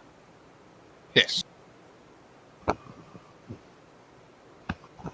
Okay, quite a smart idea. Well, I am quite a clever individual. As the sun begins to set, the sound of rhythmic drumming echoes through the jumble, summoning the participants to the paddock, which has been cleared of the horizon-back tortoises. Elder Eshru, an orc, stands in the middle of the road atop a platform of wooden crates. When all the festival officials and a large throng of revelers are assembled, the drums die down, and the elder speaks. The elderly orc, dressed in deep blue robes, stands atop the platform of crates. He smiles at the crowd. Mighty warriors, brilliant strategists, you have impressed us with your feats of strength and incisive wit, and your sturdy bellies to those few, he booms proudly. But the main event, as you know, is yet to come. Only 2 teams this year will be chosen to compete in the final challenge.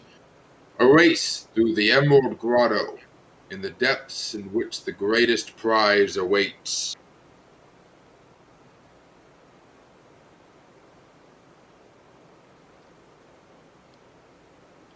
Yeah, he looks to to the crowd.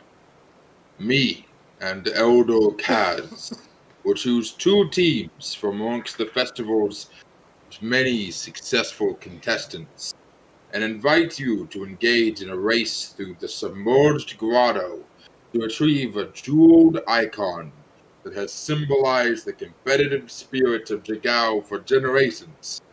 The Emerald Eye.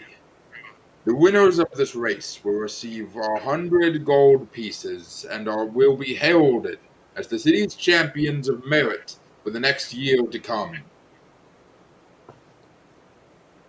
As Elder Kaz, a goblin, climbs atop the platform, and they quietly and briefly convene, speaking too quietly to be overheard, and pointing at various figures in the crowd, whispering to each other. As you guys have a few moments to talk, continue talking, or talk about the current events. So I need a quick recap because I went to the bathroom and then nobody did a roll call. Oh. Yeah. You guys are in the middle of town. The orc elder of the town just explained that 2 teams are going to be chosen. That the final event is a race through a submerged grotto to retrieve a jeweled icon called the Emerald Eye, and the winners will get 100 gold pieces and be heralded as as city's champions of merit for the next year to come. But both the elders are currently whispering amongst each other to decide which 2 teams to pick. Right. So what would we all know? We didn't win the. Sorry, go ahead.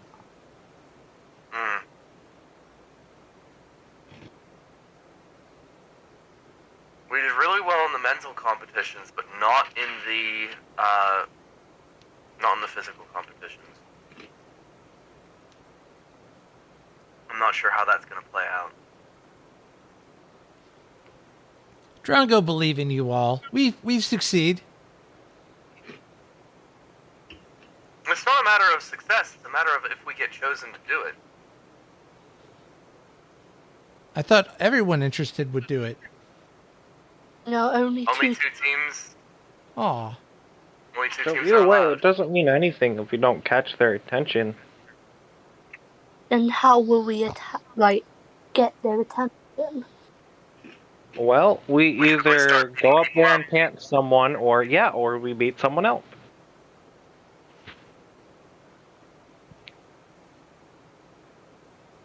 But that could disqualify us. They didn't say it would.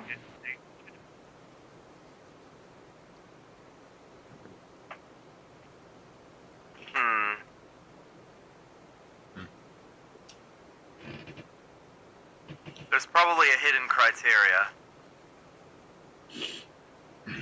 Stepping up. Horsemanship, perhaps. Stepping up and forward.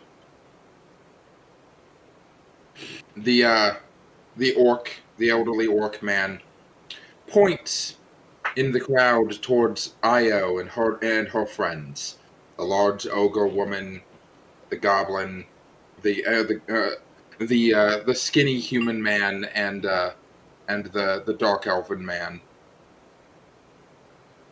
As they step forward through the crowd, as there's murmurs, but not too many people seem surprised by this choice.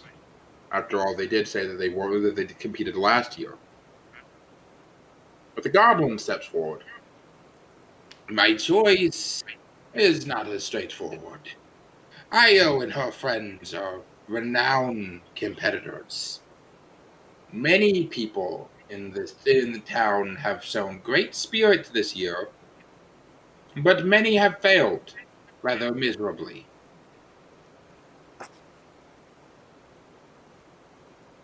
As he points his jagged little wooden club directly at Amedore. I have been watching.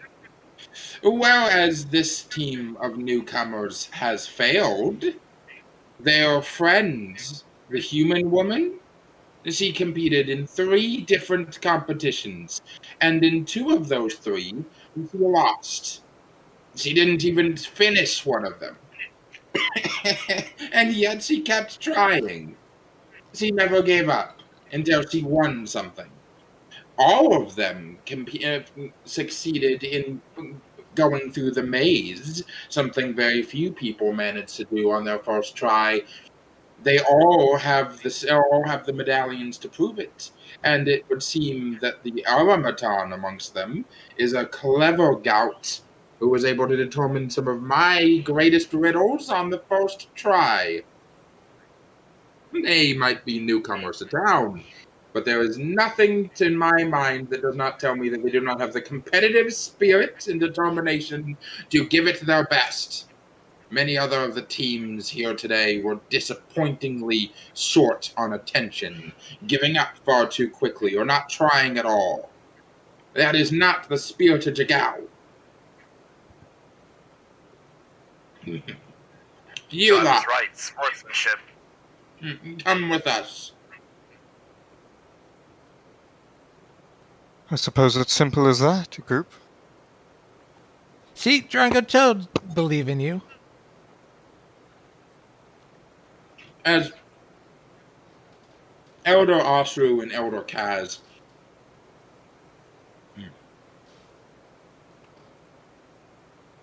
invite you to follow them to the Emerald Isle to complete the grand finale.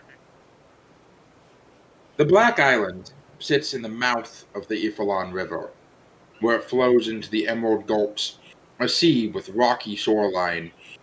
A cave in the smallest island offers access to a small grotto, a twisting network of underwater caves where the grand finale is to be held.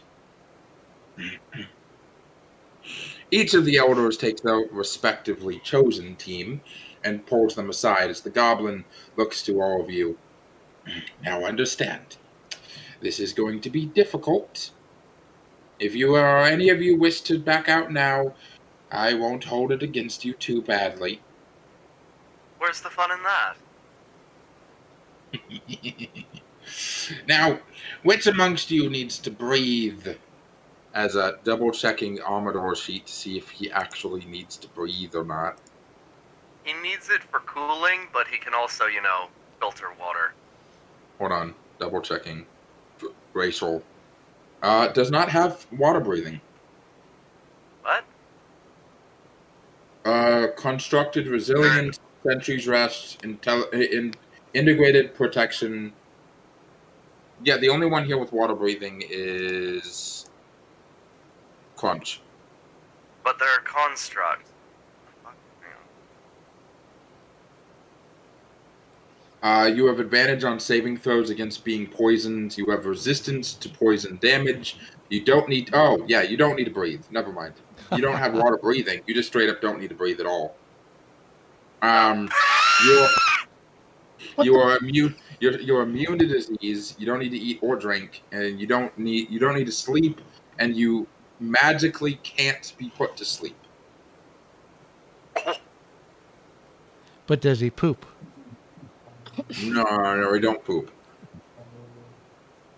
Excuse me, let me just modify my body so I can take a fat shit. Okay, that's going in the quote chat.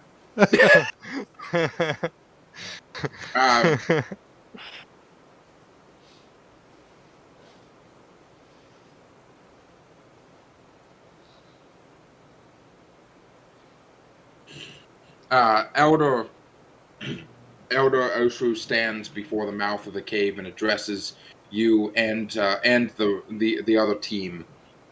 You brave and valiant individuals have triumphed in many challenges this day. Now, your final test of merit awaits you.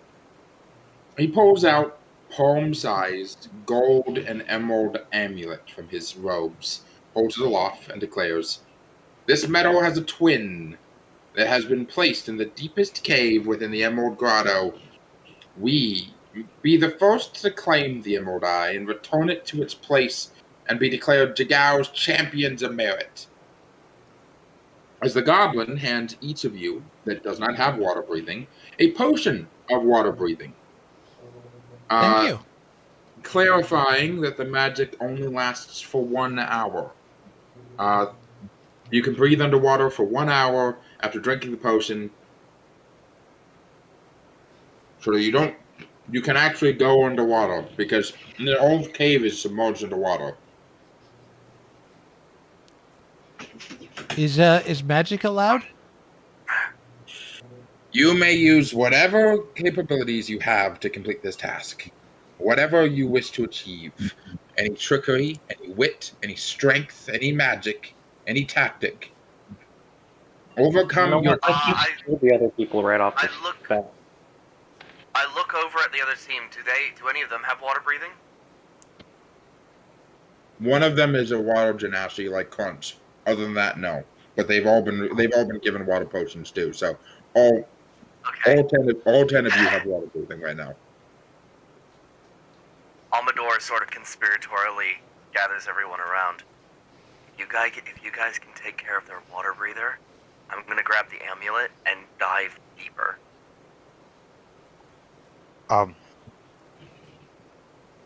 We may have a bit of We a need to- problem. We may have a bit of a problem when it comes to me, as You my can't spell swim, book. can you? Oh. No, and my spell book is not waterproof. So you stay behind and try to distract the other Genasi. Is the I entirety of this area submerged in water, or is just like half the cave submerged? It is very submerged in water. That being said, Fuck. if you bring this I might up... have a solution. Oh? And what would that be? Well, wax. That I would don't know work. I don't know how quickly we can get that, but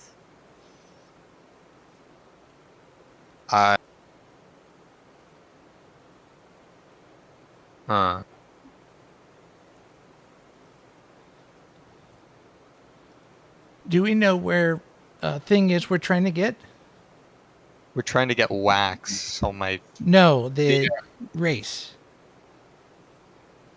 Do we know where the jewel gem is? I think we're just told to explore, basically. Drongo kind of turns to the party that no one else can see, and she kind of holds up the metal of the maze, suggesting that if she uses it, she can guide them to the item. If it works that way, or is that only to get out? Actually, We all have one, so one can use it to get it. Yeah. One to get there, one to get back, pretty much.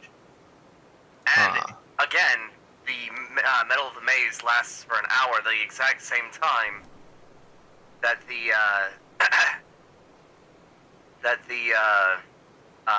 potion lasts. So interesting. Oh. So we have two of those. As Could I use prestidigitation to like produce some sort of a wax that I can then coat in my book? I'd say you could. I don't see why not. Prestidigitation lasts for an hour. Hold on, let me quickly double check some specifics. For prestidigitation, you can create a non-magical trinket or an illusory image that can fit within your hand. The question is, would wax be considered a non-magical trinket? Even more A bottle of wax specifically, might. you can instantaneously clean or soil or subject. I would say cleaning a book includes removing water damage from it, so you can pretty much just use prestidigitation to make the book semi-waterproof. You don't even need to make wax. Okay, sounds fun. You just have to do it constantly. Well, no, duration's for an hour, so Yeah, as long as we don't stay any... Well, actually, no, I could just cast that at will because it's a cantrip, so I could just recast it over and over again. So we're good. Instantly clean or soil. Okay, so basically what you're trying to do is you're trying to repair the damage every turn to your book. No, so I can just have it last for an hour, So it can just be constantly cleaning itself for an hour. Yeah. I think that's the trinket, not the. No. It's cool. It's so the book is going to be basically repelling water from the pages for up to an hour. It's basically Right. repelling dirt or any sort of grime or anything that would ruin the object for an hour. So, like I said, we are not going to be able to communicate down there. Not easily, anyways. So let's figure out a plan now. If you, as I said, if you guys can take care of their water breather, right? I can just, slip deeper into the maze, or just hide pretty much. And since I can breathe water, I don't have to breathe at all. We can win through attrition because they're powerful warriors there and strong swimmers.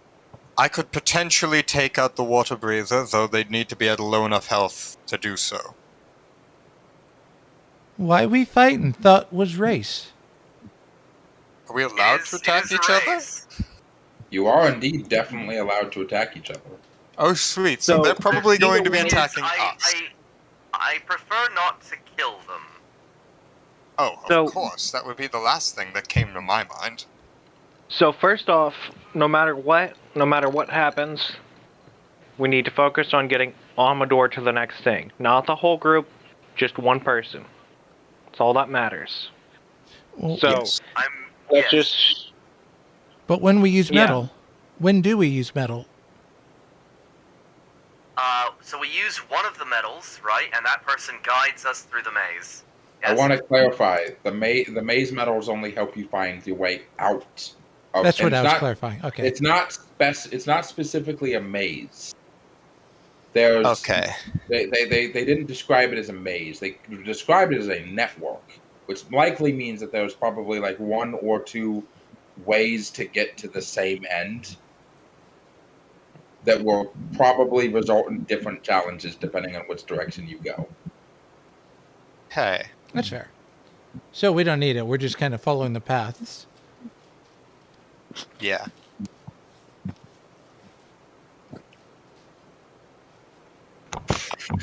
Okay. Let me double check on something really quickly as I'm going to read up on, because there's...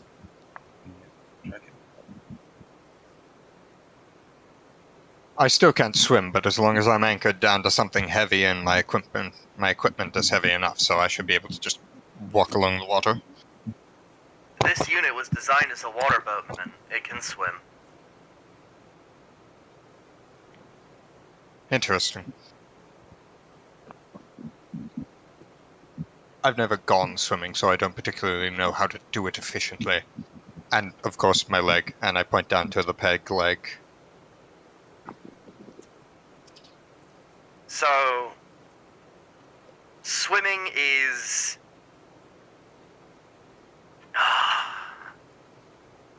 It's like digging with your hands. Have you ever done that?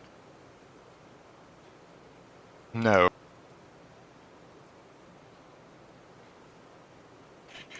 So you make cups with your hands, right? Or spades, or whatever, however you want to put it, right?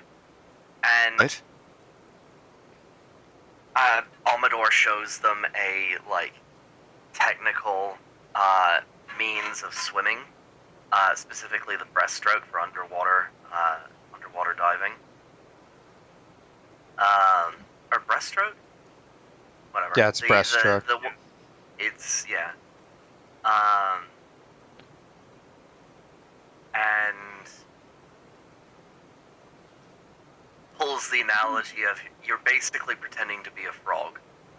If you've ever observed that, which I hope you have in your studies. Yes, I've definitely observed a frog. So, very well.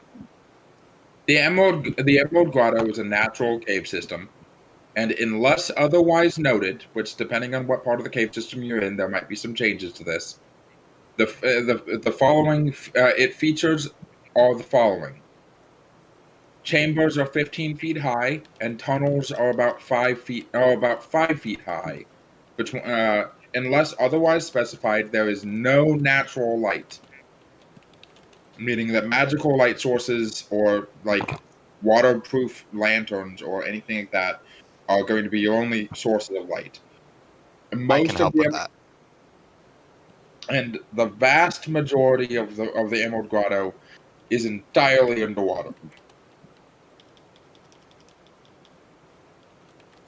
Do I have spotlight eyes, or is that not a Oh, don't feature worry, of I can Amador? cast dancing. I can just pop dancing lights off every other minute or every minute. Prestidigitation can create lights, I believe. Yeah, But not as good as dancing lights. Dancing lights is I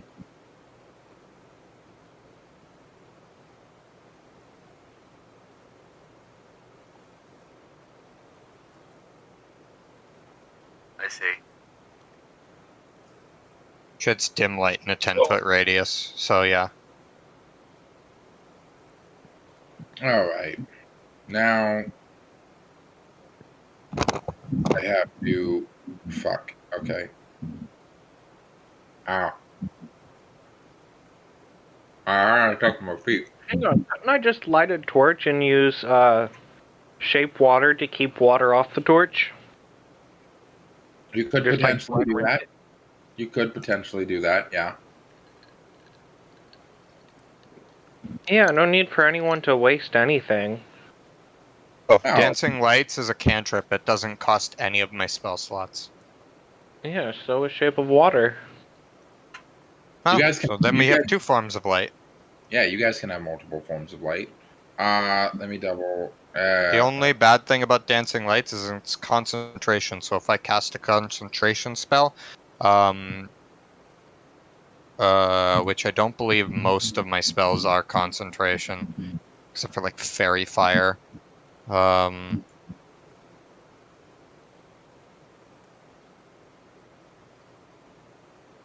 Yeah, the only concentration spell I have is fairy fire, which is only going to be used if any of them turn invisible. So. All right. Okay. So, as you guys get ready, I am going to need initiative from each of you. Dark vision Already. should still work down here, shouldn't it? Yeah. I almost got a natural 1 on initiative.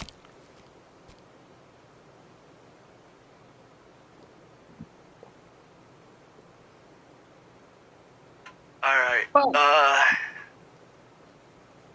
Okay, I got a 13. I require. Yeah, I got you, my guy. Just give me a second. I got a 20. I got a 5. 6 for Drongo. I leave my bat. Did my roll? I think it rolled. Hold on. Oh. Oh. Oh, damn. I leave my bat outside of the cave, and then I touch Damn. all 4 of my fingertips to my hand and shoot them out, and 4 spheres of light emerge.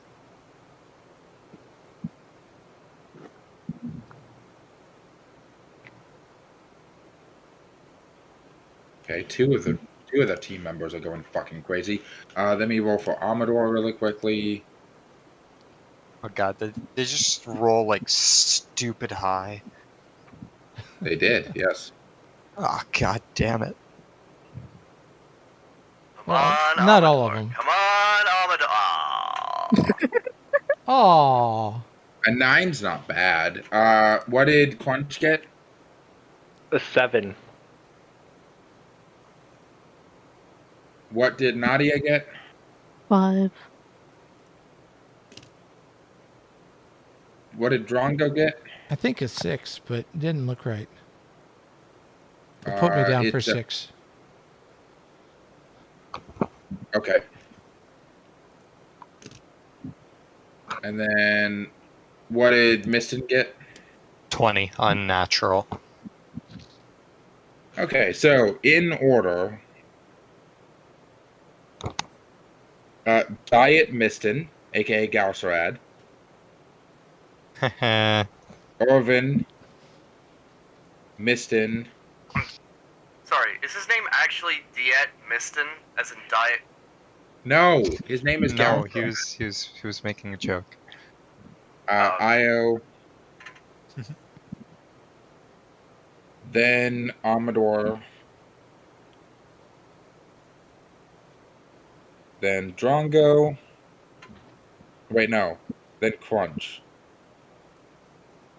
Then Drongo. Then Nadia, Dormot, and Maggie.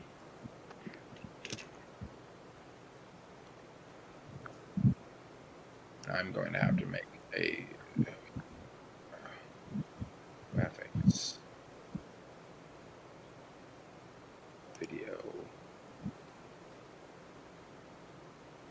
Names only. There we go. All right. So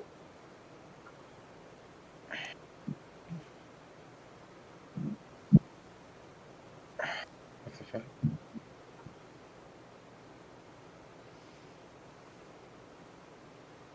The first person into the cave is Gasald, who gets.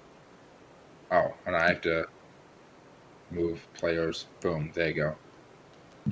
And behind Dormont back there is Maggie, but she's a very large creature, and so she's a bit behind him.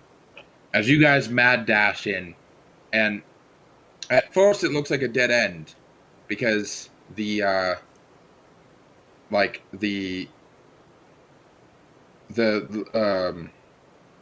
it the entrance of the grotto is just this narrow cave that leads to a murky pool of water. But as Gausred just dives into the water, you quickly tell it's not just a pool; it's just the entrance to a very deep amount of water.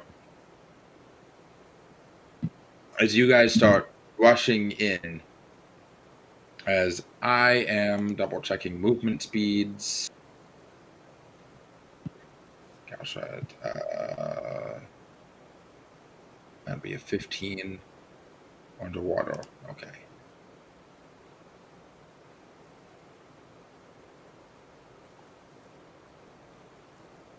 And he is 20 underwater.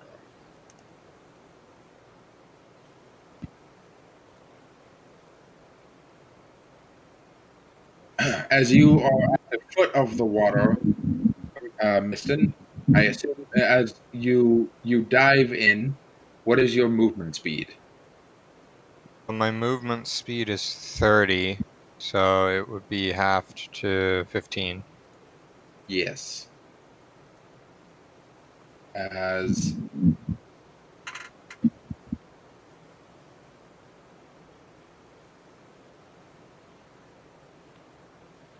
gonna get everybody into the grotto first. As I assume you're gonna go to like right here, or you could also go to like right over here, or over the wall. Are we allowed to? Oh yeah, we are allowed to attack. So the other dark elf there, is that the other wizard? Yes. Okay. He let's see, double checking.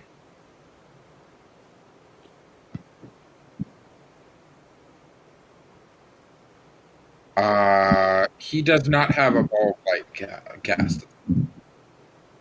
He does not what? He doesn't have dancing lights going on. I do at the moment, but I cast that before we went in.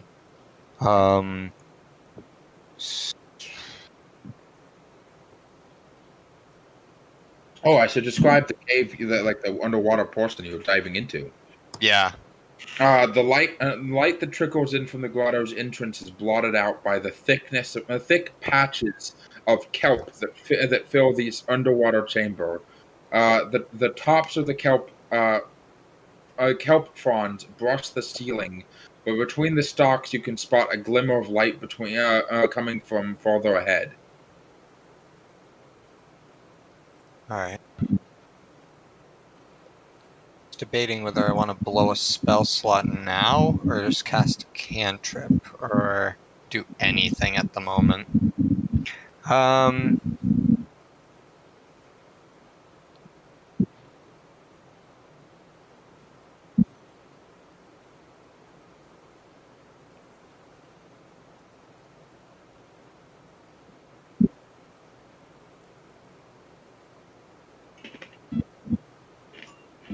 He's just going to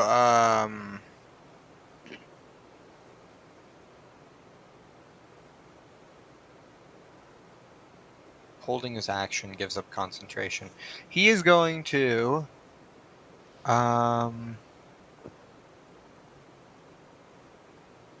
he's just gonna wait. He's gonna spend his action to dash, so go full 30 feet.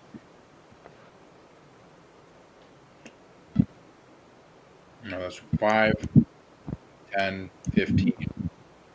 But he wants to like specifically stay out of their way at the moment. And then the farthest you can really go is 15. Like over here is like the farthest out of the way. Okay. Should I attack? It's up to you.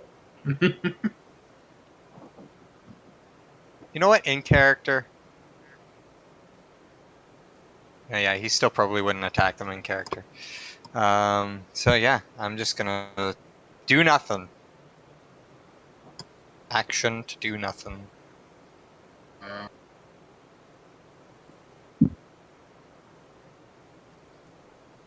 Can I use actually? Can I like make a perception check to see what's like further down into the cave?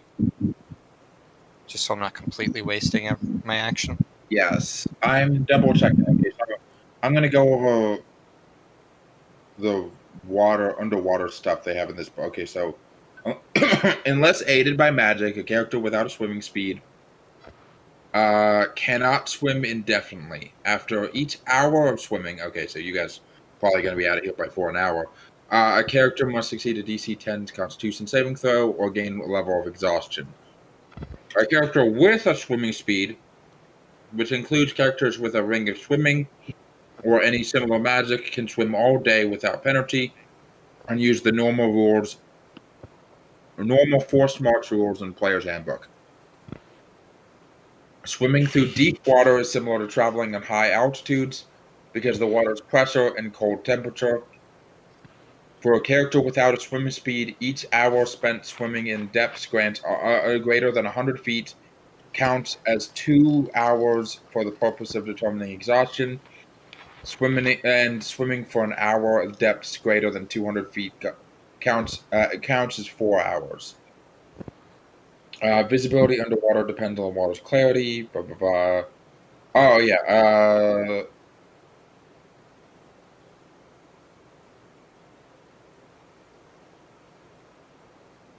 Yeah. Okay, I'm gonna make a. Yeah. Okay. Yeah. And I'm gonna make a perception check. Perception check not at disadvantage as it is normally because I am underground. Correct? Yeah. Okay. Good. I believe Drow 17. also get dark vision. All right. Yeah, I have 120 feet of dark vision. So you can tell that further down this way, the path splits in two, with one path going kind of up and another path going down. Well, not to say up. One path stays level because you guys are about 20 feet under water level right now. The other path goes down. So the right-hand path goes down, The left-hand path is level to where you guys are right now. Okay. Oh. I'm just gonna pay attention to which route these guys go.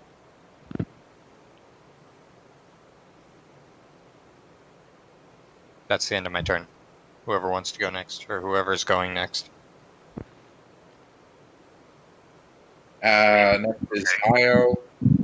He's going to be. He has a movement speed of swim speed, I believe, 30 feet. Yeah. So 5, 10, 15, 20, 25. All right, Amedore, your turn. Okay. Roll, I guess. You don't need a roll. Oh, well, I'm moving up.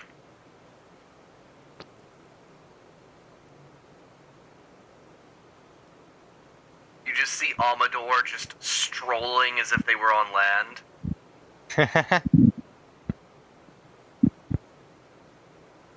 It's just the Plague Doctor walk, but if the Plague Doctor walk was underwater.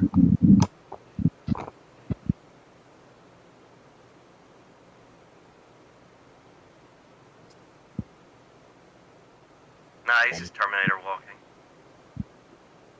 Now you can see how big Maggie is. Oh god. They're not gonna fit. She barely fits.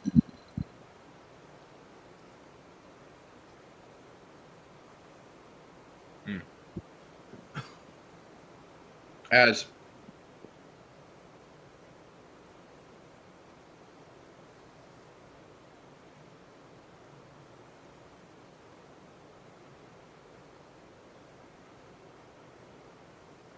Pardon? Yes.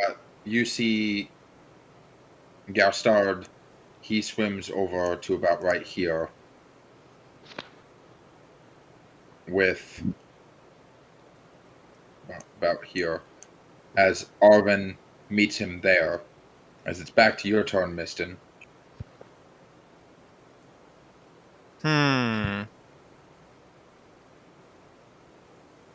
I'm going to swim forward and use my action to dash, and I'm going to follow the those two. 1, 2, 3. Again, the dash action doesn't seem to be much use here because there's only. I mean, you could use the dash action if you were going down the other tunnel, or like down here. You know what? Yeah, sure, I'll do that. I'll go explore down further.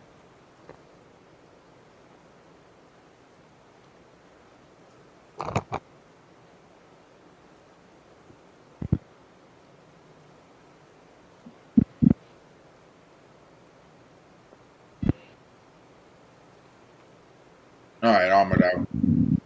Oh, not Amedore. Amedore. Yes. Amedore. Stop calling me Amedore. I'm sorry.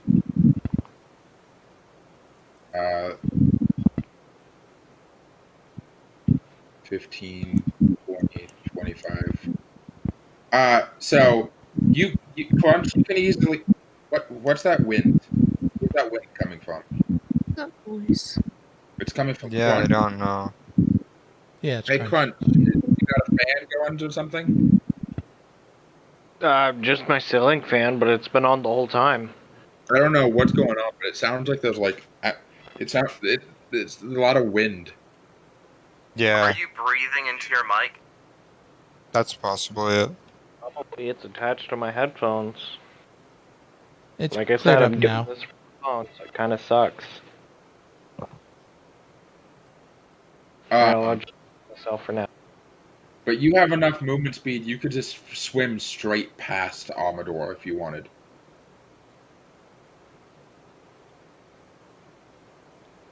Who?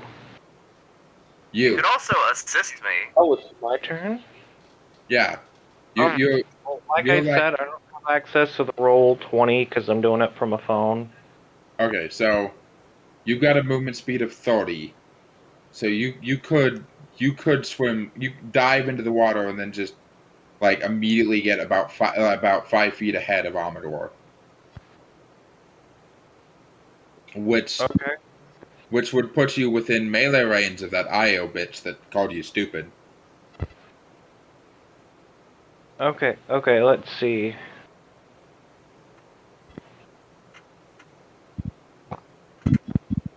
I require assistance. Let's see. Do anything interesting? Okay. So. Yeah, I do that and just punch her. I'm just like right in the Oh. chest.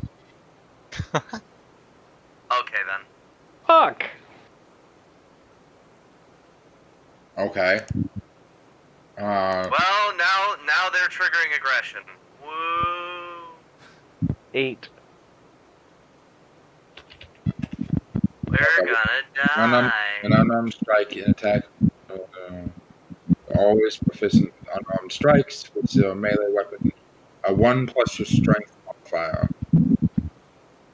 Strikes only do 1 damage plus your strength if they hit. And while it'd still be enough to keep her occupied for a bit.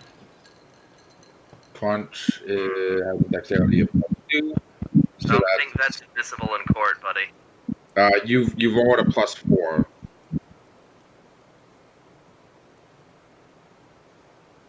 A plus what? A +4. You rolled a +4 to hit.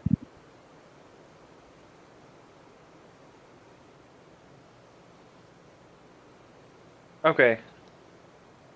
So I only got an 8. Oh yeah, you missed.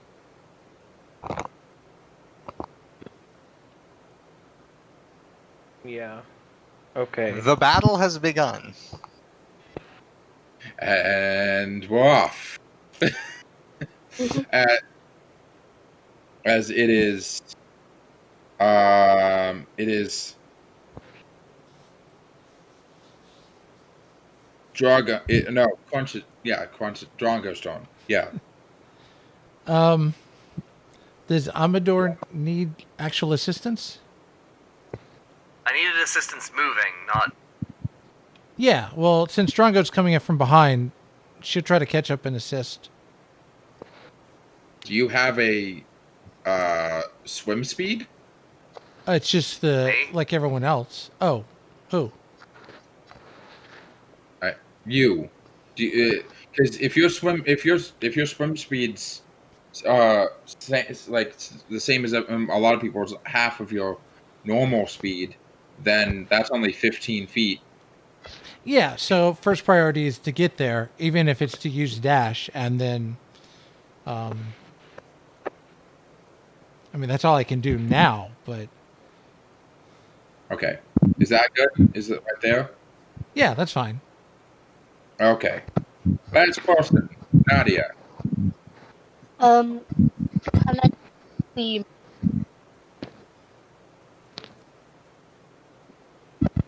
Say that. Crunch is Wait. still. Can anyone see me? I am having a hard time. Hold on. Crunch. There's a lot of noise coming from your end. I maybe tried putting on noise suppression. He's on mute. That could work. Anyway, continue. Is there anyone that can see me at this moment? Yeah, they can all see you. Oh, fuck. Then I'll dash then. Because far as possible. Okie have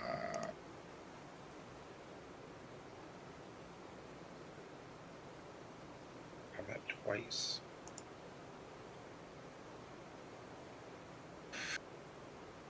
Since you are encumbered, that's only 10 feet.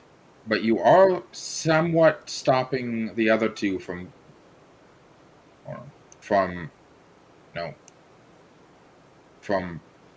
passing you. What the fuck?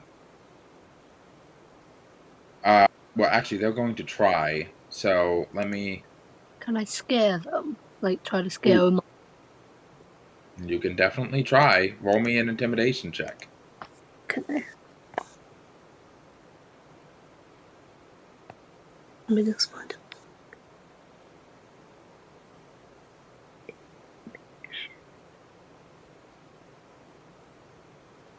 $15.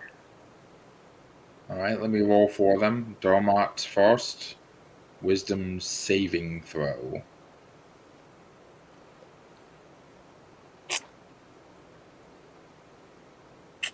Ooh. So yeah, he backs up like, oh fuck, right into his friend Maggie, who's like like a 10-foot tall fucking ogre who is leaning down to fit in this fucking tunnel, who is not impressed, I don't believe. But Dormot's backing up a little bit, like, oh no. As back up to the top of the round, with most of her team together.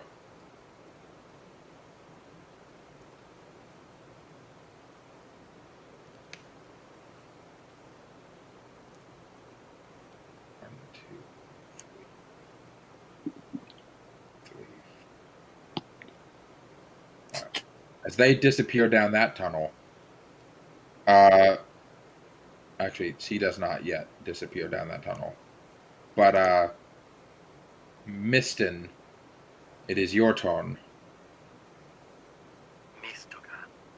Okay. Shit, they moved down the tunnel. I'm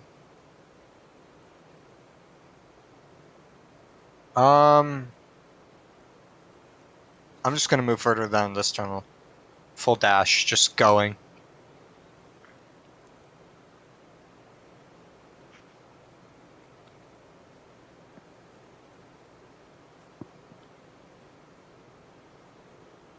Actually, there was a choice of tunnels, wasn't there?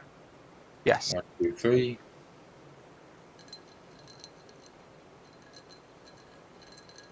4, 5, 6. At this point, you're about 40 feet below the sea level. Nice. I now remember why I was trying to roll at the beginning of my turn. I wanted to try and assess the What can I see situation. as I what can I see as I look past that corner there?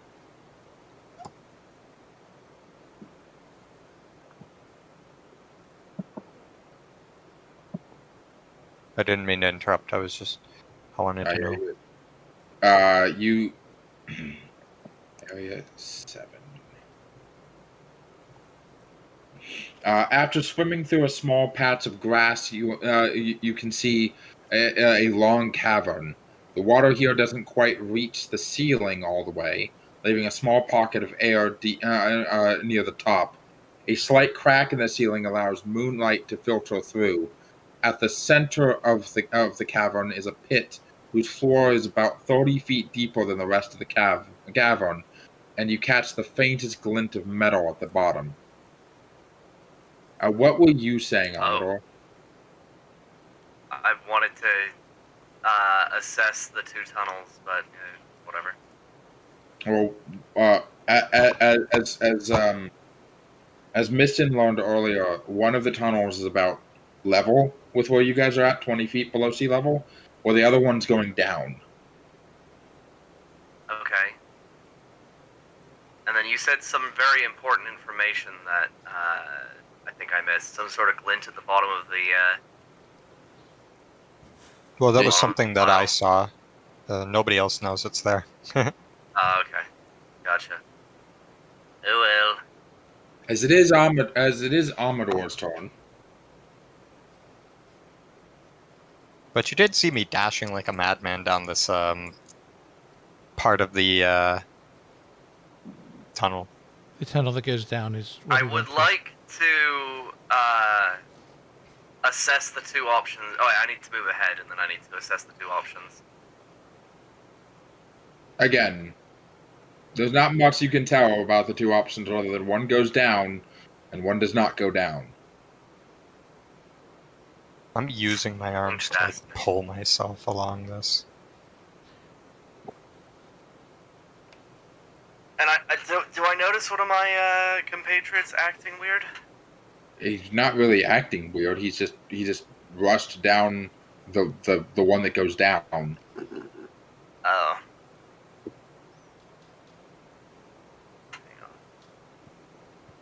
And all the other team went the other way, the other tunnel. Yeah, the other team's going down the other tunnel. Interesting. Who's in charge of taking out their water breather? No one specifically, and she's literally right next to you. Oh.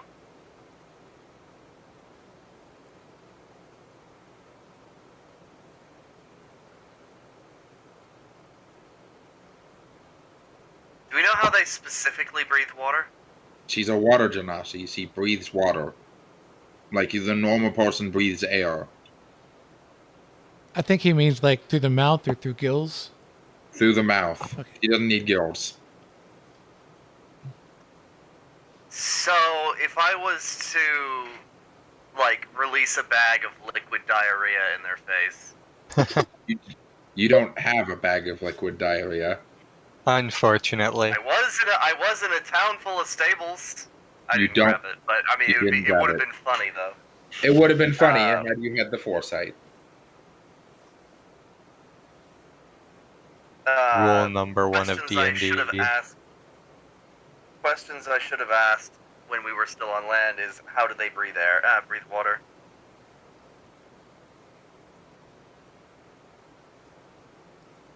But I didn't, so woe is me.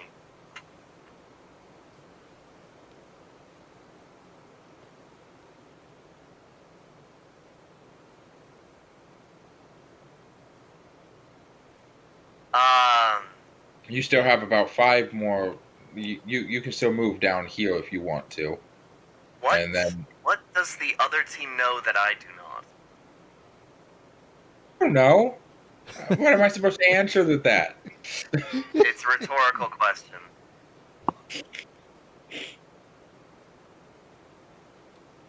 Why would I expect you to answer that? It's rhetorical. Oh. Alright. Shit. Why are they going the other way?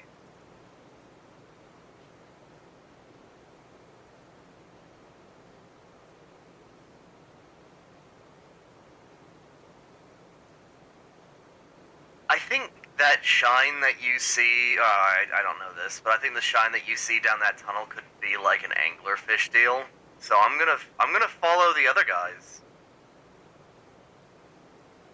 Okay. As it's Io's turn. 1, 2, 5, 10, 15. You know, best to keep up with the other team just in case they're going the right way.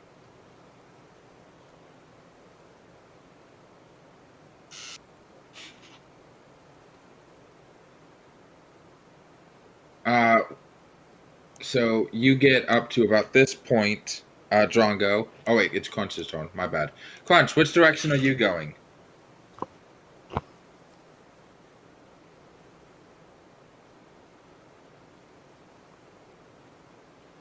The left tunnel or the right tunnel? You're still muted. Is he still here? Sorry. Okay, am I still right up by the other? No, she Genasi? left. She bolted down the left tunnel. Yeah, unfortunately. Your Okay. friend, Misten is no longer within. Oh boy, is not within sight. As he went down the right tunnel.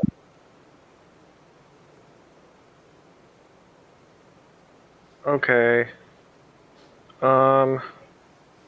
Let's hope it is the right tunnel. Oh, I don't. Okay, I think I just figured out something useful about what the noise is. We only hear that windy noise and like some sort of weird beeping noise when we are talking. When it's just you talking, it doesn't make it. There's no noise. So it's some kind of feedback. Probably. I think we had this the other session. Yeah, something happened. Try turning on noise suppression. Yeah. Okay. Try turning off noise suppression. Okay. And it's gone. I it's have not. No, it's not. Damn it. Okay. Did that do anything? Testing. It's there faintly, but it's much less. Yeah, it's not nearly as bad. I don't know what it is you just did, but it's a lot. It's not nearly as bad as it was before. Yeah.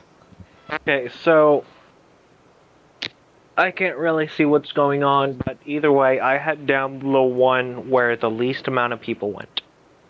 Okay, that's 1, 2, 3, 4, 5, 10, 15, 20, 25, 30. Are you wanting to do a full dash action to go a full 60 feet? Yes.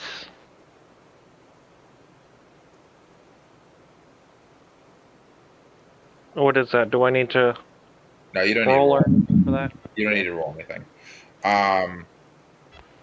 1, 2.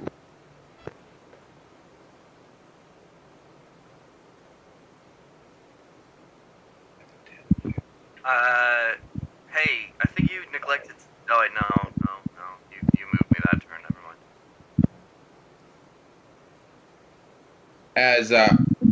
As Misten, you see Crunch just like with the speed of an actual fucking marine animal, just bail past you and start entering into the cavern. Which, to clarify, the cavern's about 60 feet below sea level, Nice. and then the sound is back and worse.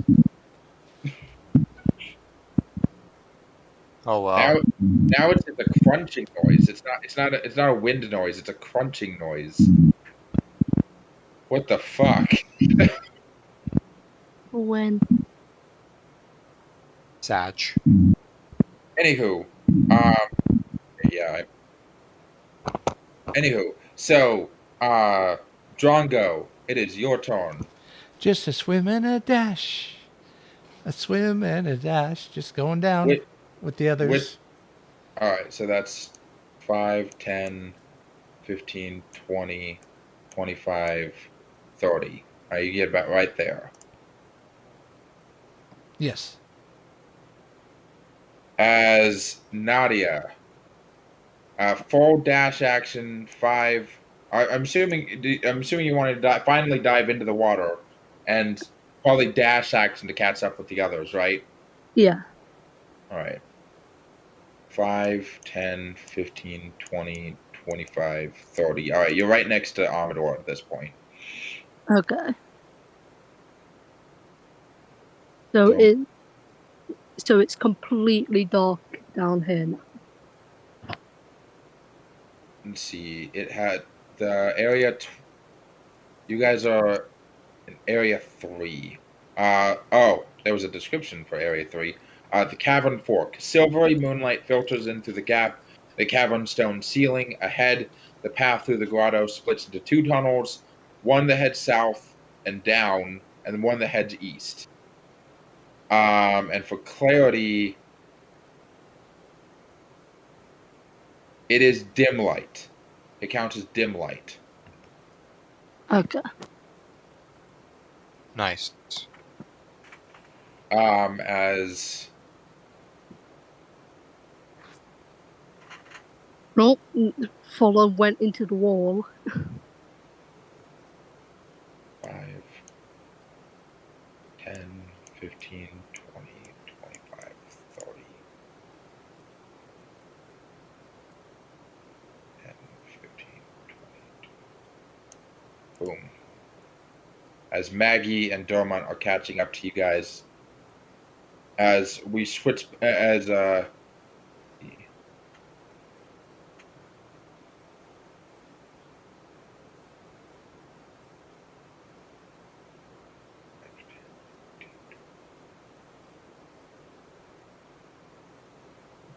They disappear Yes. down. They disappear down the tunnel, as it is Misten's turn. My turn. Okay. I'm going to go further into the tunnel, and I'm not going to use my action to dash, and I want to make an investigation check to see what that shiny bauble is. Or a perception check, or whatever you want me to do. Preferably investigation, but who knows. Let me check what it says.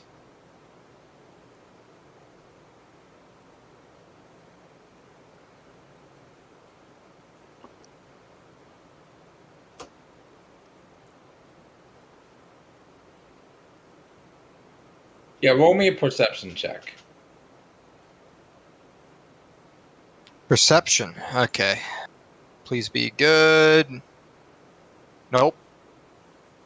That's a 3.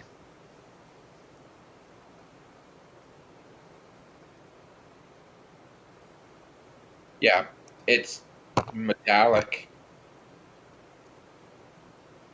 Right. Yeah, no. Full movement to get in there. Perception check. That's it.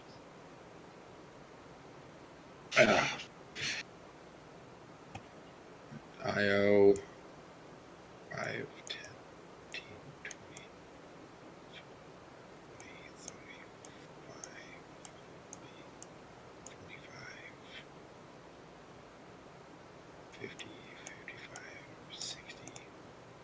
And then Amedore, it is your turn. This tunnel or this tunnel?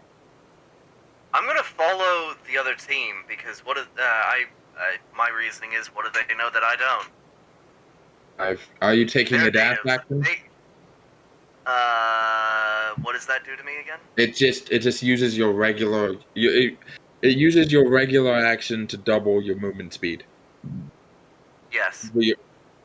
So 5, 10, 15, 20, 25, 30. As I will reveal.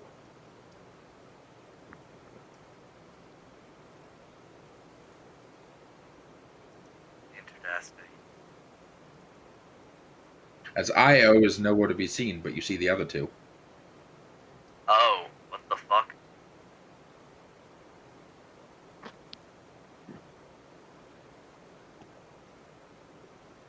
Red alert! Red alert!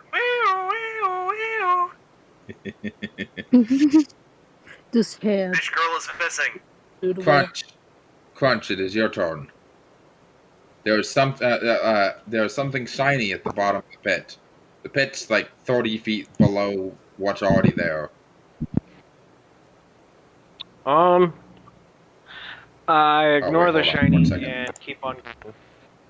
All right, say that again. I ignore the shiny despite my better judgment and keep on going. I do not need the shiny. I want the shiny, but I do not need the shiny. 15, 25, 30, 35, 40, 45, 60.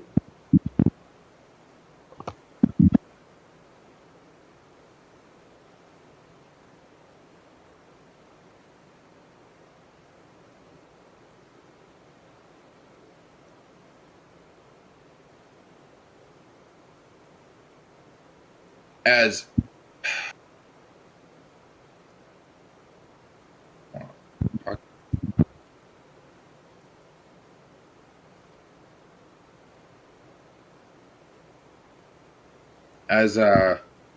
you enter into area 8.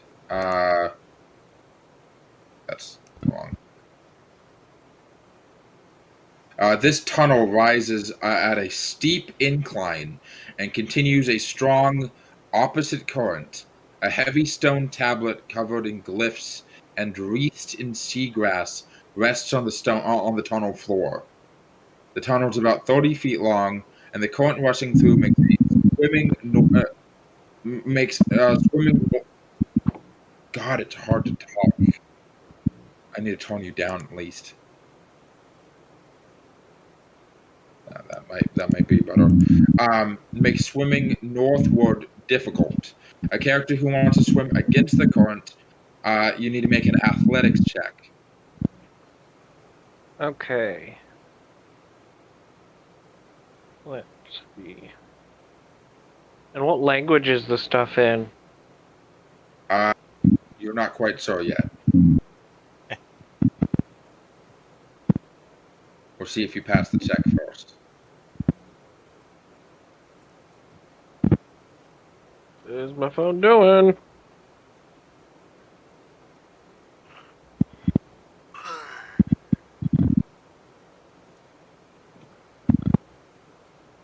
Why is it not letting me do it?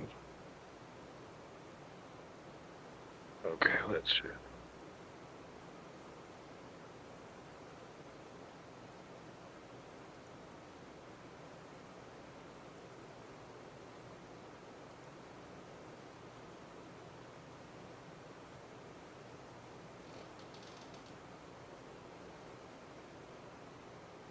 What was that?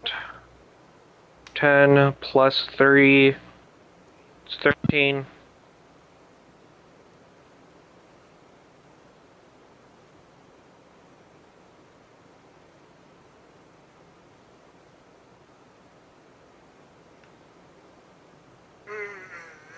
How much?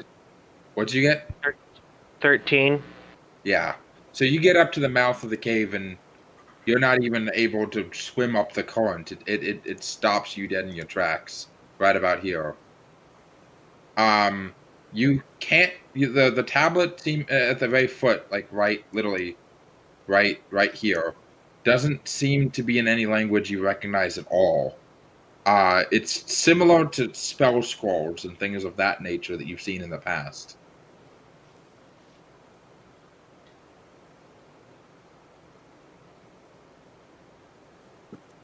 Okay, I guess there's not much I can do at the moment. Drongo. Just swimming and dashing. 10, 15, 20, 25, 30. You finally catch up to Misten. Cool. And that's it. Nadia, there's are you able to see the map? Yeah, I can see the map.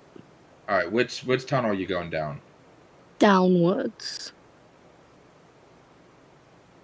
2, 6. All right. Okay. Did you what's the most Nora's gonna get crushed by those guys. what's the most genuinely feared race that's in water? Most races that live underwater aren't really that feared. Like there aren't a lot of races that are individually feared. Some of them, there are some races that are untrusted, and there are some races that are hated. Yeah. Shut up. Kuatoa are generally pretty feared. But you know. Can I turn into that before they see me? So I can scare them off. If You they come. could. You could. You've definitely seen what a Kuatoa looks like.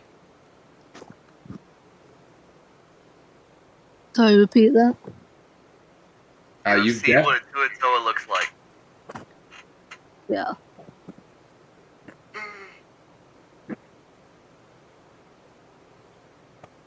Yeah, I do that. As Misten, it is your turn.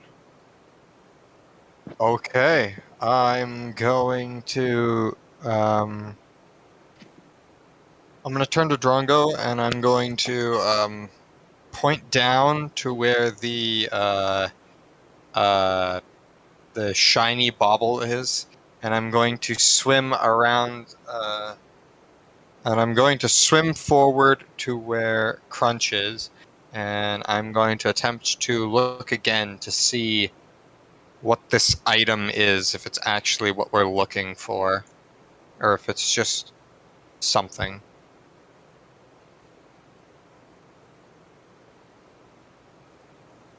So you're going down into the pit? No. I'm swimming forward.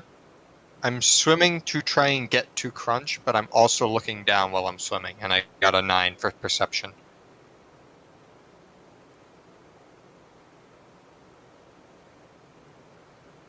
Crunch is behind you. I'm sorry. I must have missed something. I'm sorry. It's alright. Yeah, he's going backwards. So I only really get 15 feet. Are you going like okay? So I'm not dashing, so yeah. over here, you'd say? Around, yeah, and I got a 9 to try and discern what I can about this thing, so I don't get anything, I don't suppose. Oh, you get something.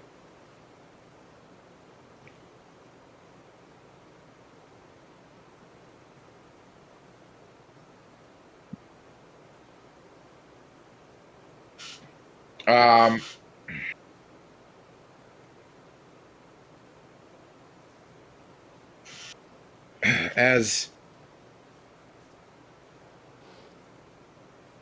10 punch. I'm on edge, by the way. Like I'm still trying to be like relatively careful and cautious. Yes.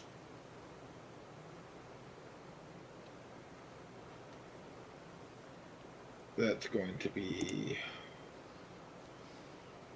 Did I just set up like a fireball or something? A fireball underwater? You crazy? Magical shock fire, it waves. works. Just use prestidigitation to keep to maintain its. Launch is okay. So.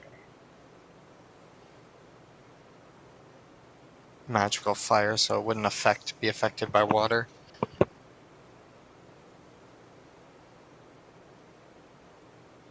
Launch 7. Drongo 6. Nadia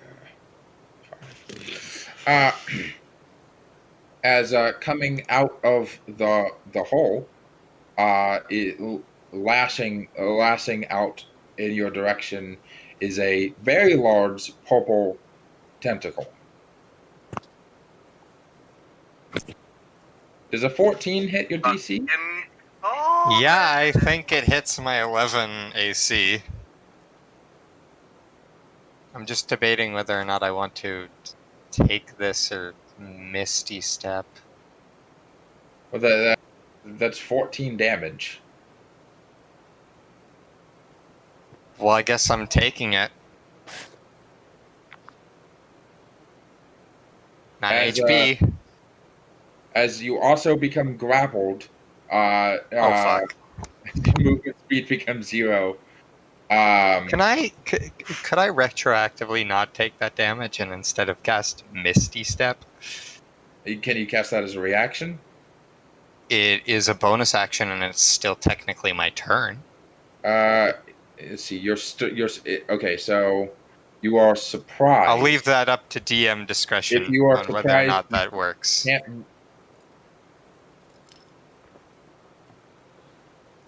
Actually, it specifically wouldn't be able to because the surprise condition specifies that you can't take an action on the first turn of combat and you cannot take a reaction until the turn ends. But it doesn't mention anything about bonus action? No, just not reaction. No. But you can use it as a bonus action, I suppose. Actually, no. So you because I feel like a bonus action is a form of action. Yes. Well, so it's still your turn, but you're surprised by the tentacle. So I still took the damage. I still got hit. And I'm Yeah. still grappled, but it is my turn now.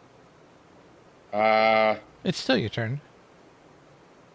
Yeah, it's still your turn. Yeah, because that was Okay, kind of. then I guess, yeah, I'm gonna Misty Step.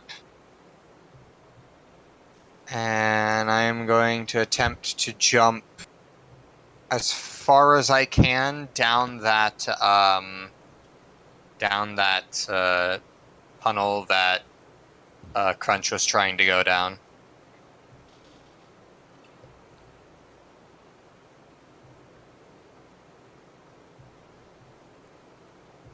So wherever that gets me, and then just try and hold on, I suppose.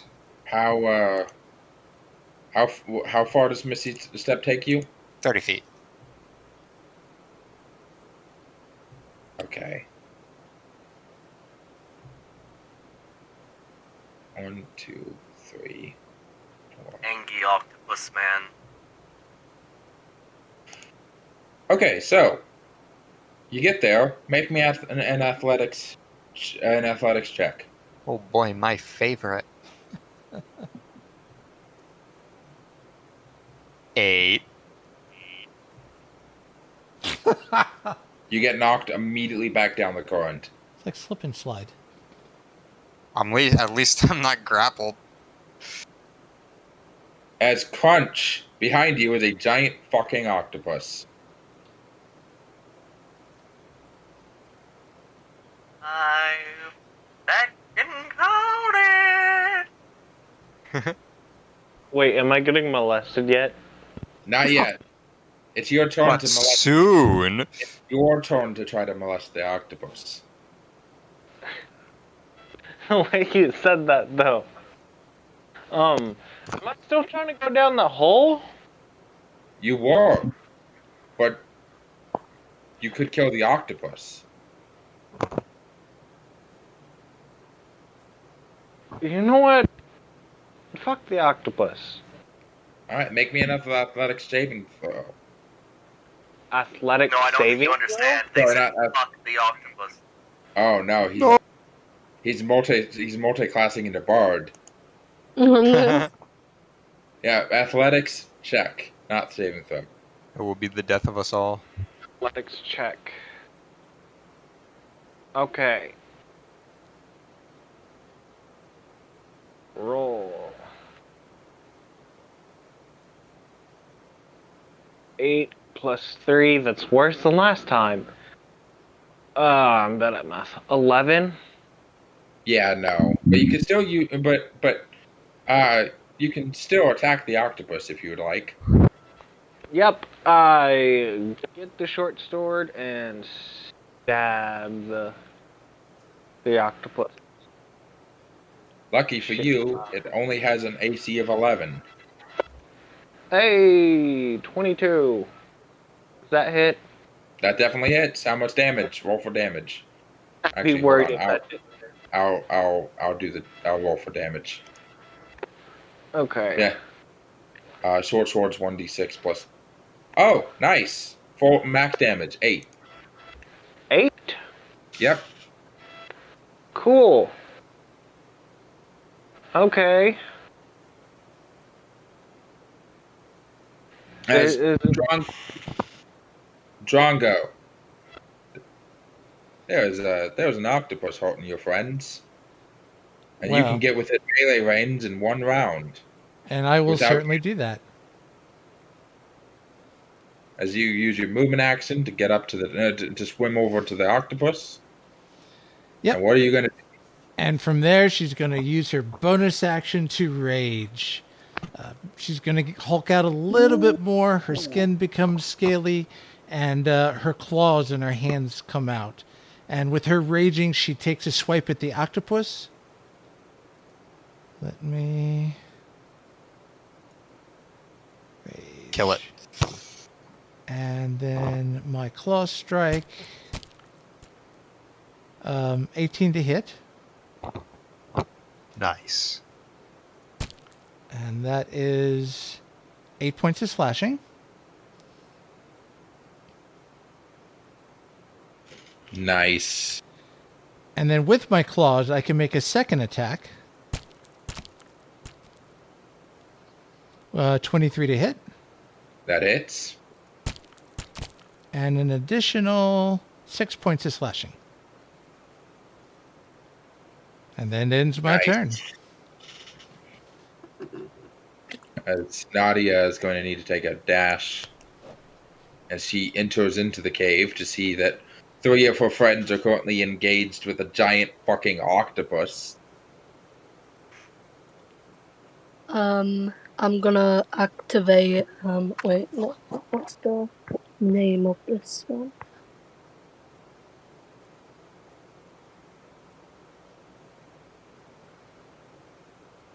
Crimson, right? Hold on, sorry.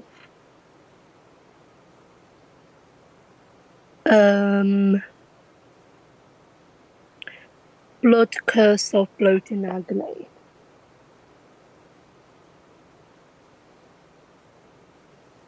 Hold on. I'm double checking to see if you can do that right now. It is a feature. It is as a bonus action. So yes, you can. Okay. Bonus action.